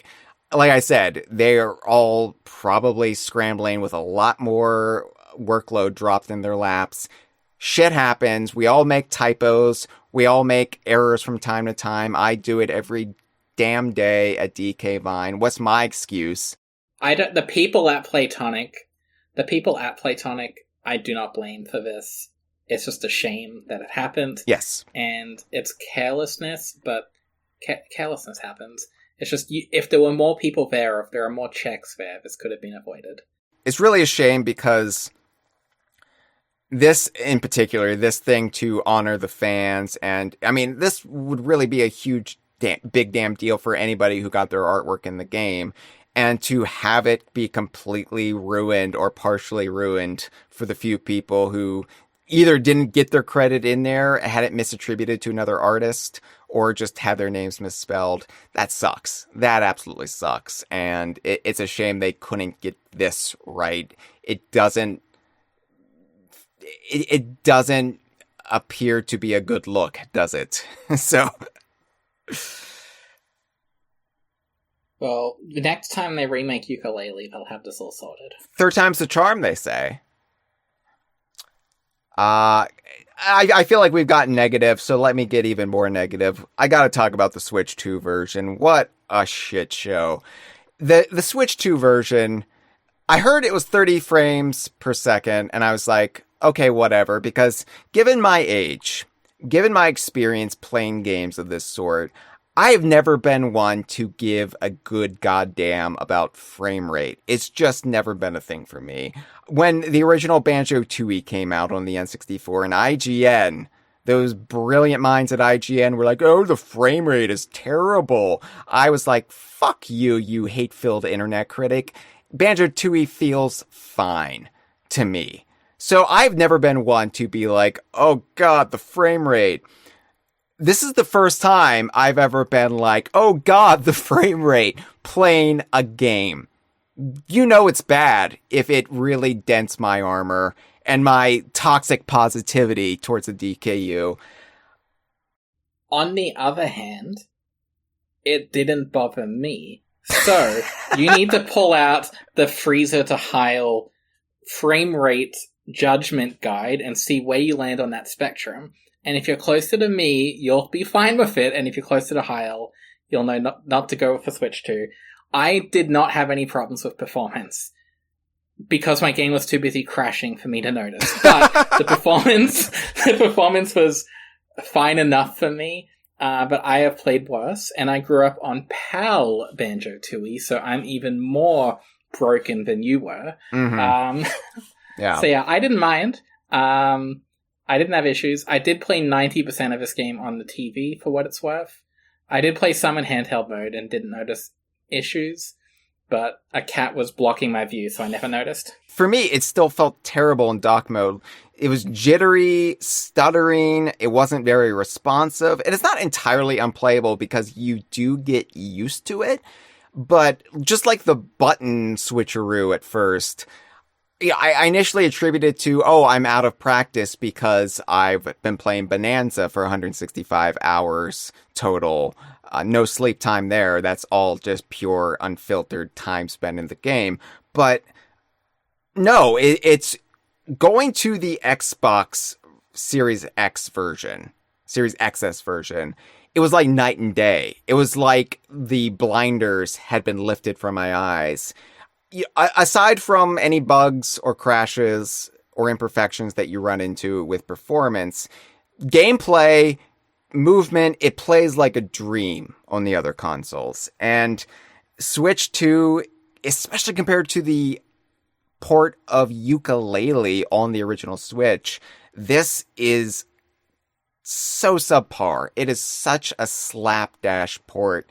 And it's a real shame, given how much of Playtonic's fandom and our own audience would probably prefer to play this on the Switch too, above most other platforms. I know we've got some Steam players out there, and we've got people who do have an Xbox for the rare aspect, or they have a PlayStation 5, but yeah, this is not a good port.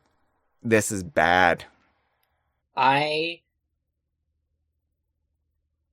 did not. I am not you, so I haven't experienced your life. So I'll trust that you had a horrible time. Outside of bugs and crashes, I didn't have any issues playing on Switch 2. So maybe I'm too nice to the game sometimes, or I just got bad luck in different areas than you. It's like maybe the game has like everyone's copy of Yooka-Replaylee is a bit different, and there's like there has to be a certain amount of glitch-related frustration. I mean, I will hand it to them if that is the way they designed it. I think, the original Yooka-Laylee, the Switch port of it, had visual compromises. The graphical fidelity. It ruined the loading screen. That is the worst thing the Switch one did. The loading screen was meant to have quills that moved everywhere. Yes. And not only did the Switch version not have it, it took it out of all the other versions, and I still have not forgiven Playtonic for that, and they won't respond to any of my letters where I tell them to put back the dancing quills in the 8-year-old game no one plays. But I am still hung up on it. But even like the visual quality of shrubs and bushes were a little bit less in the Switch version of that game. And like, I feel like they put a lot more effort and thought into that version of Yooka-Laylee to make it more comparable in gameplay and frame rate to the other versions. And I thought it played fine. I didn't notice the jarring difference jumping between them like I did with Yooka-Replaylee. It was a very lovingly created port for Switch 1. And Playtonic handled that, and I just have a suspicion that they were hands off with this, and it shows. And I'm not like bad-mouthing PM Studios. I'm not trying to turn them into a scapegoat, but yeah, it's clear that they have something. Team 17 of this. Is that what you're saying? Yeah, they couldn't ruin Rextra, so they had to ruin something. Maybe the Switch 2 is struggling because Laylee has got this fur now, and I love it. It's just so much. It's such a nice detail. So maybe the game can only run at 10 FPS because we have to see every hair of Laylee. Maybe. It is a shame. And like I said, if you are playing it on Switch 2, you will get used to it.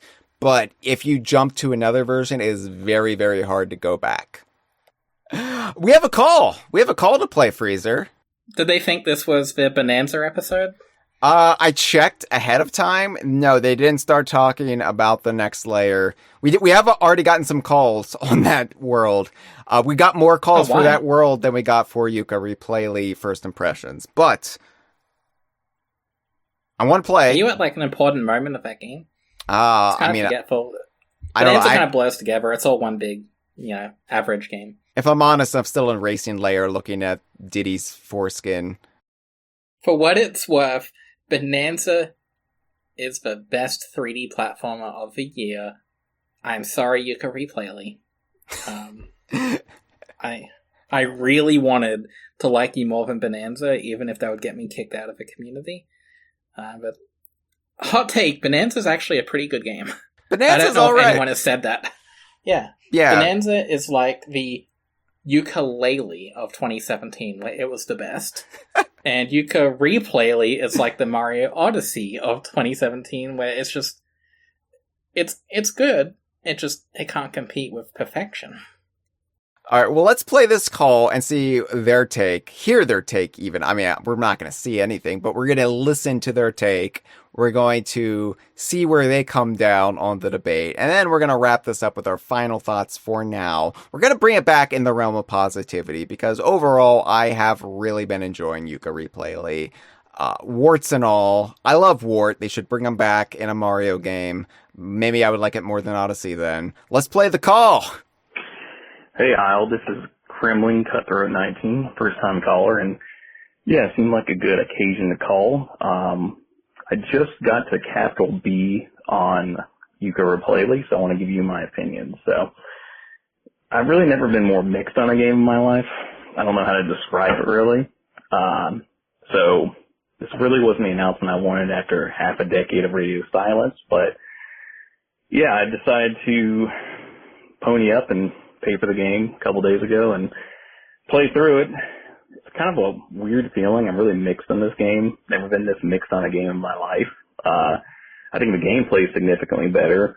Quality of life improvements are there. A lot of Super Mario Odyssey elements. The map system, tons of pages, costumes, just a lot of, I guess you could say, modern quality of life improvements. So those are things I really like. And the thing that really stands out is the Rextro games. I like the ones before, but these new ones are really great, and I hope this becomes its own standalone game. So I think it's the standout feature of this game. Now the cons. Weirdly enough, the presentations are worse in this game. The opening cutscene was kind of nerfed. The main menu doesn't have the classic Banjo-Kazooie 3 options with the goofy animations. It's more like a very generic 3-item menu, so I wasn't a fan of that. I don't really like how they nerfed some characters too, like Trouser just is basically Vindy, serves the exact same function, just kind of as a lesser version. I enjoyed finding him in the open world in every environment. In the first game, he was my favorite character, and I feel like they kind of butchered his character. Same with Dr. Quack, because the quizzes was kind of like his thing, and now he's just a side character on the opening cutscenes. And I even think Capital B got nerfed, so he doesn't talk to you like Grunty does in the hub world, so that was a little weird. So, yeah, those are just my thoughts. Some things about the game are a lot better. Some things are a lot worse. The Kartos minecart sections were atrocious in this version. I don't know what they did, but it was like beaver bother levels of bad. It was just terrible. Every time I got to Kartos, I dreaded it. The game is very unpolished on Switch. Just a terrible version, in my opinion. So this is 2 out of 3 games they've released that are pretty unpolished upon release. So this is kind of could become a problem with Playtonic, but yeah, it's weird because I prefer the first version of the game, and try to beat the 3-minute buzzer, but didn't necessarily do that. So yeah, I just wanted to conclude by saying I oddly prefer the original version versus this new version. Now, the new version, Yooka-Replaylee, has some better features. The Rextro game mode, for instance, is much better. But I don't know. I just feel like they're trying to shove Super Mario Odyssey into a Banjo-Kazooie / 2E spiritual successor, and it just seems like it kind of clashes to me. So it just seems a little weird. I get this is for like a new audience, but it kind of feels like an unnecessary game in my honest opinion. So I do like it a little bit less than the original, but it's still pretty decent. And I know this might be off topic, but I don't know if you have any insight into this, but what's been going on with Playtonic since Impossible Lair? They had the 10-cent investment, and then they moved to a new headquarters, and then they stacked up, and they couldn't get a game off the ground for the last 5 or 6 years. I don't know if that's in the purview of this call or this conversation episode, but yeah, do you have any insight on that? So yeah, looking forward to what you have to say about Replaylee. See ya. Bye. Well, thank you for the call, Kremlin Cutthroat. You lied to me. That was 2 calls. That was 2 calls that I stitched together to make 1 call. You replaylead the call and remade it into 2. Yes. But yeah, that was an interesting call, and I like first-time callers, even if I vehemently disagree with some of what happened. I think it's perfectly fine to like Yooka-Laylee more than this, especially I can see that perspective from our crowd, from our audience, from our corner of the fandom, because what we are looking for in a game might be more akin to something that's like a 1990s Banjo-Kazooie game versus modern day Super Mario 3D platformer. I mean, that makes complete sense to me. The fact that I like Odyssey as much as I do, and I don't mind Odyssey elements in my Yooka-Laylee, especially in light of Bonanza, it just makes it feel like it's part and parcel with, what I like now. So I'm fine with it, but I do completely understand where you're coming from. I never got everyone says this is like Odyssey, and outside of small things like currency quills, cosmetics, and boss fights giving you 3 pages now, I just don't really get. Like, it's one thing for someone to say it. It's the fact that everyone, everywhere I go, says, oh, it's like Odyssey, but Yooka-Laylee now. And I don't understand it. This is still Yooka-Laylee. It's just Yooka-Laylee where you start off with all the moves. And maybe I'm weird. I never got the fact that everyone everywhere says that.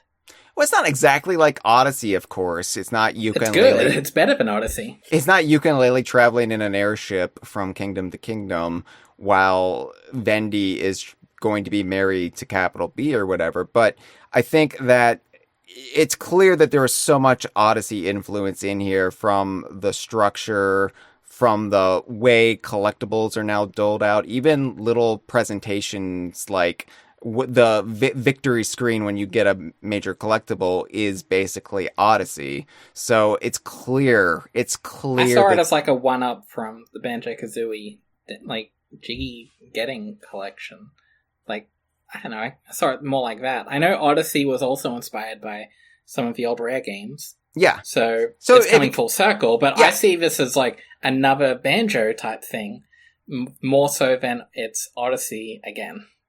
I think it's just Super Mario Odyssey incorporated so much from Banjo and like the Rare style of doing things into the Nintendo style, and therefore it made Yooka-Laylee feel quaint and antiquated, even more so than it was marketed as being antiquated. So this is more like, again, an Ouroboros. It is a snake just gobbling, going to town on its own tail. So, like, it's kind of muddled at times.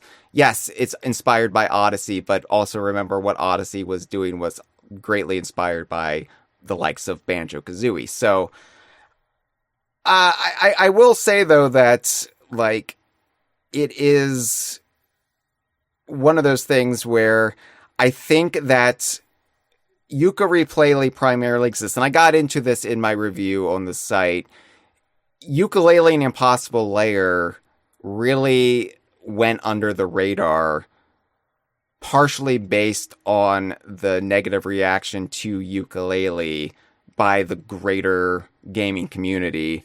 I mean, Impossible Lair was just some stupid DLC anyway. No one cared about it. That's what people thought, because people didn't care enough to look into it, and they completely slapped on what was one of the best 2D platformers of that decade.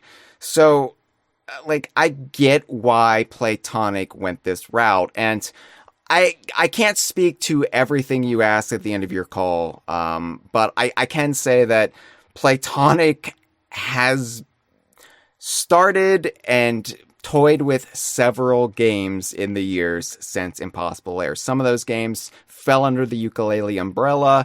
Some were actually just new IPs or starring different characters. And for various reasons, I mean, some of those projects have still been in development. Some of the projects were more or less abandoned or were reworked to the point where they're not recognizable.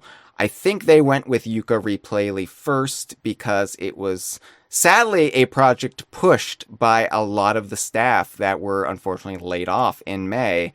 And it was an attempt to reinvigorate the Yooka-Laylee brand by going back to that first game, the time when they had the most amount of hype, the most amount of enthusiasm, and an attempt to take the lessons maybe learned during the course of Impossible Lair, reapply them to the first game, and hope that this kind of restokes the embers of their fire. And it's kind of hard coming at this from the perspective that we have, having been fans of Playtonic and having never wavered from that, and getting Impossible Layer when it came out and having such a positive response to it.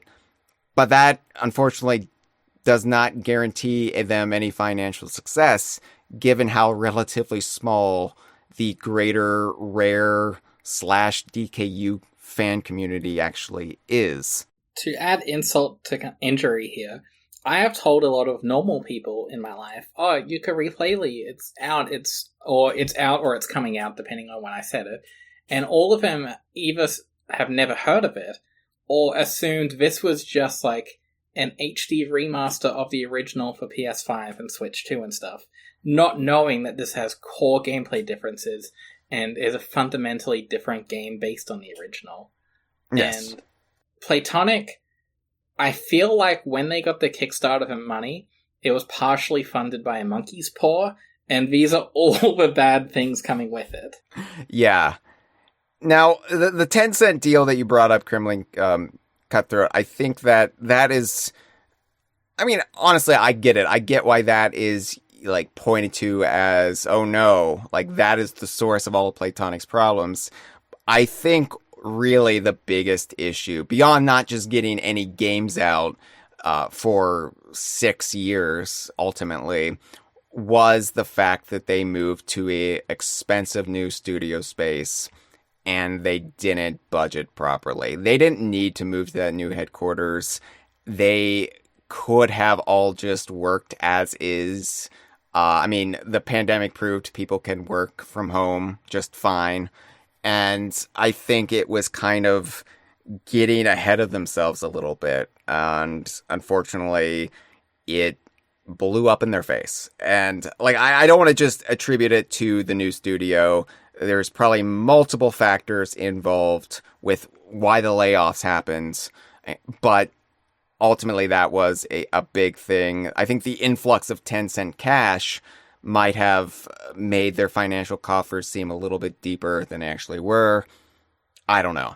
But I do know they haven't just been twiddling their thumbs for 6 years. They have been working on multiple projects. Yooka-Replaylee was just the first one to really get traction enough to be released. And then having that like double-edged sword of, oh yeah, it's also going to come out a few months after this 3D Donkey Kong game that the majority of our pre-existing fan base is going to end up being way more hyped about, given the nature of what it is. And also, yeah, we're going to lay off something like 30% of our staff, and that's really going to create these dark clouds over the game. This game that was supposed to be this, not only a fresh restart for Playtonic, but also a training ground for all of these younger devs that they brought in. These younger devs that were going to be the future of the studio, learning at the knee of these rare greats from back in the day. And now whatever Yooka-Replaylee is, and it's still a game I enjoy very much, and I think I like it a lot more than the original Yooka-Laylee. Sorry to disagree with you, but now that it's out, it doesn't really represent a future of any sort, at least in those terms, and that is a shame. That is, I think, the biggest detriment to it, that it doesn't suggest any continuation. Like we were just talking about Rextro Bites Back, what a fun spin-off that would be. And it's like, well, what's the point, considering most of the people who worked on it no longer work at the studio? Yeah. You really have a habit of making me depressed. You bring me down all the time, Freezer. This is just payback. It's cute when I do it, but when you do it, I just get sad. I do want to comment on one important aspect of that call that we kind of glossed over. I like the new cartos. Okay. Do you, Hyle? I've seen some mixed opinions. I actually didn't put it in my show notes because I haven't formed an opinion one way or another. I haven't really decided how I feel about it yet. Because infamously, like, one of my biggest criticisms of the original Yooka-Laylee was how Kartos played. And while the like Rextro shift is very stark and very obviously in the right direction. Kartos, I'm not sure. I hated Kartos the first time around, so I don't know how I feel about it now. I am well aware that I am in the minority here, and I think Bayan is the only one. Bayan and maybe Josh are the only ones that agree with me. Kartos, I loved, and he was one of my favorite parts of the original game from a gameplay point of view. I don't give a shit about his character, but I loved the somewhat janky but still fun minecart segments of the original. And here, I love them even more. They're very different. The original was more, like, reflex-based, and you had a margin for error.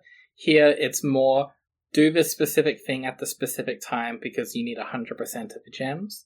So it's different. And it's not a better or worse situation, but I think I like this more. But I have seen some people in our community hated the original and loved this. Some people thought the original was okay and don't like this. And some people seem to hate both. Traveler of the Stars brings up a good point that Kartos makes fun of minecarts and how minecarts are this outdated concept in video games when Tropical Freeze released 3 years prior. Not even mentioning Minecraft, and like it is just a joke from the original Yooka-Laylee that doesn't land. Like the entire purpose of the character falls flat when the point that's being made is he was pointless. Like I think his character has no right to exist, and I like his name, but it is shit. He's up there with like some of Banjo-Tooie's shit names that we love, like Old King Cole and Crispy Bacon. What was that's it. I knew it was bacon related. But yeah, there are shit names, and Kartos is the shittest name, and you really only get it in like you get the pun on that one line of dialogue, or if you're very intimately familiar with Playtonic's development decisions. But as a character, he sucks. The joke sucks. His design kind of sucks. No one would love him in real life. He is miserable, but I love his gameplay in both games. It is like a very stark contrast to Rextra, where Rextra, the character himself, is kind of lovable, even if what he offered sucked. Well, Kartos sucked. Oh, because Playtonic made him, do you think it's Kartos, like the things on our feed? I mean, that would be a funnier pun for me, because I don't give a shit of God of War. They were in Shovel Knight, but not the same version of Shovel Knight that the Battletoads were in. So yeah. There's your connection. Shovel Knight's this guy that was he was in a video game, and then he was in Yooka-Laylee, the best video game, and now he's in Yooka-Replaylee, the other best video game. And I'm surprised that Shovel Knight's even here. Yeah. He felt like a kind of in 2017, it was kind of like, oh my god, we're so bored of Shovel Knight. They keep like he's an indie character and everything. It's not like this big deal anymore. And now we're so far removed. I'm like, I'm so nostalgic for Shovel Knight. Do you remember that game? It's what old people play. He's not in Fortnite, so kids don't know what he is.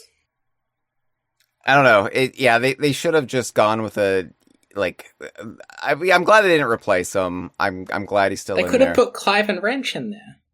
That would have made everyone happy. They could have put Duke Nukem in there. Just I don't know. I'm trying to think of an even more outdated character. You're naming all my favorite characters. They should have put Duke Nukem is also back on the Evercade, so he and Conker are they're like brothers now. Yeah, well then they should have put in Forrest Wong or Ted the Boat Builder. Honker the Skunk. Okay, you haven't beaten this game yet, so I won't tell you if you're right or wrong. Oh, is Honker the Skunk the true villain of Yooka-Replaylee? I can't wait. Capital B is talking to Professor Quacks, and it's like, we're going to have to unleash Ted. Also, can I just say, I am also in the minority on this, be surprised. I kind of liked the quizzes in Yooka-Laylee, but I don't miss them being gone. I don't really miss them either. Although, again, I loved quiz tone in Donkey Kong Bonanza, but I didn't really care for the Dr. Quack quizzes quite as much in Yooka-Laylee. Like, I liked how they were pieced out. It wasn't just this one gauntlet at the very end, and it was like fresher in your mind when you encountered them. But I'm okay that they're not there. It's like I don't need them.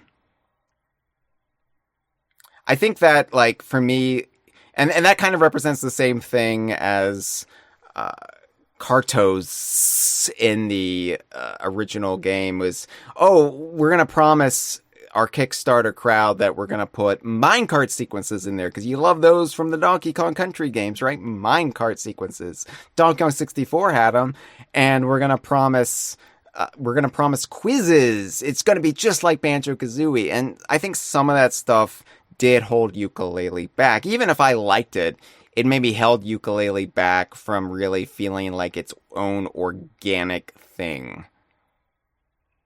Yeah, that Kickstarter, they overpromised, and I'm glad they've distanced themselves from it. They kind of they didn't keep the quizzes in here because they had to, and they kept Kartos because he's already an established character, and all the Kartos fans will be sad if he's not there. And I did like his character. In his defense, I did like his character in Impossible Lair and Cracklestone. It's just the original Yooka-Laylee that I thought he sucked a big fat one, and I wish they would have changed his dialogue a little bit more.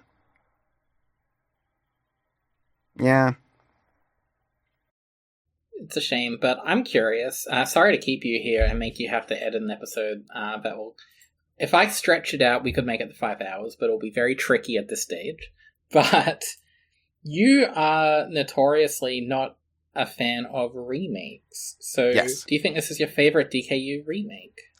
That's a good question, and I don't know, because, bugs and errors aside, and honestly, I feel like the bugs might be a little bit more egregious than Yooka-Laylee's launch, but let's be honest, Yooka-Laylee had some pretty significant bugs as well. They took out Jontra, and that was all that mattered. Yooka-Replaylee, I think, is pretty much exactly what I hoped it would be when it was announced back in June 2024. I'm not sure if it will win over many new converts, maybe when it releases physically and they maybe iron out some of these details, hopefully. But I think anybody walking in cold looking for a new 3D platformer will probably have a good time with it, assuming that the game doesn't crash, and specifically that they don't play the Switch 2 version. Sorry, Freeze. Hey, if you have low standards, you will get a lot out of a Switch 2 version. Yeah, I think this might honestly be my favorite remake at the end of the day, because I don't like remakes. I usually don't see the value in remakes, and I think every remake we've had in the DKU, while they have attributed some positive benefits, like Rare's Game Boy Advance remake trilogy of the Donkey Kong Country games, indirectly gave us Retro's Donkey Kong Country Returns in 2010, and Minogue. And Minogue, yes, Minogue the Racing Ostrich. I'm always of the opinion when people say, give us Banjo remakey, and I'm like, okay, well, you could just give us a new Banjo-Kazooie game, because I'm not getting any younger, and I don't just want to play a game I have played probably 80 times in my life yet again, and then find fault with it because it's different. Like, Yooka-Replaylee, the fact that it exists alongside the original game, and it's never going to completely replace it, I'm looking at it from the perspective of, this is a game that Playtonic wishes they could have made 8 years ago, but they're not doing the whole George Lucas routine of depriving us of ever experiencing that game again. And in some ways, I do miss aspects of the original Yooka-Laylee, like Kremlin Cutthroat. Like, There's a certain feeling in the original Yooka-Laylee. I don't know if I can really articulate it, but it was a slightly surreal vibe to the game. And I don't know if it was just the inelegance of its design or if it was purposeful, but there was this bizarre, unsettling quality to certain areas in the game. And I don't know. I can't really pinpoint it, but I feel like that has been ironed out of Yooka-Replaylee. And in some ways, yeah, it's a better game, but we have a roadmap now that allows us to easily get to our destination, but I kind of miss taking the weird detours along the way and really feeling and experiencing some bizarre shit. And that's what I felt like the original Yooka-Laylee did provide in abundance, and Yooka-Replaylee made me lax. I think it has more heart, and I think it has more charm, but it's missing its weird soul, if that makes any sense. Yeah, sure. Ditto. The original Yooka-Laylee can be directly compared to this. It will be sticking around. It's not being delisted. And I think it will really give us the gift as a fandom that we can endlessly debate now which version is superior, just like we do for Conker's Pocket Tales. And we will never, ever stop talking about it. This is our life from now until the sweet embrace of death. Till death do us part, Freezer. Am I right? Disappointing ending like Replaylee. This has been a File 2 production. ¡Qué rico!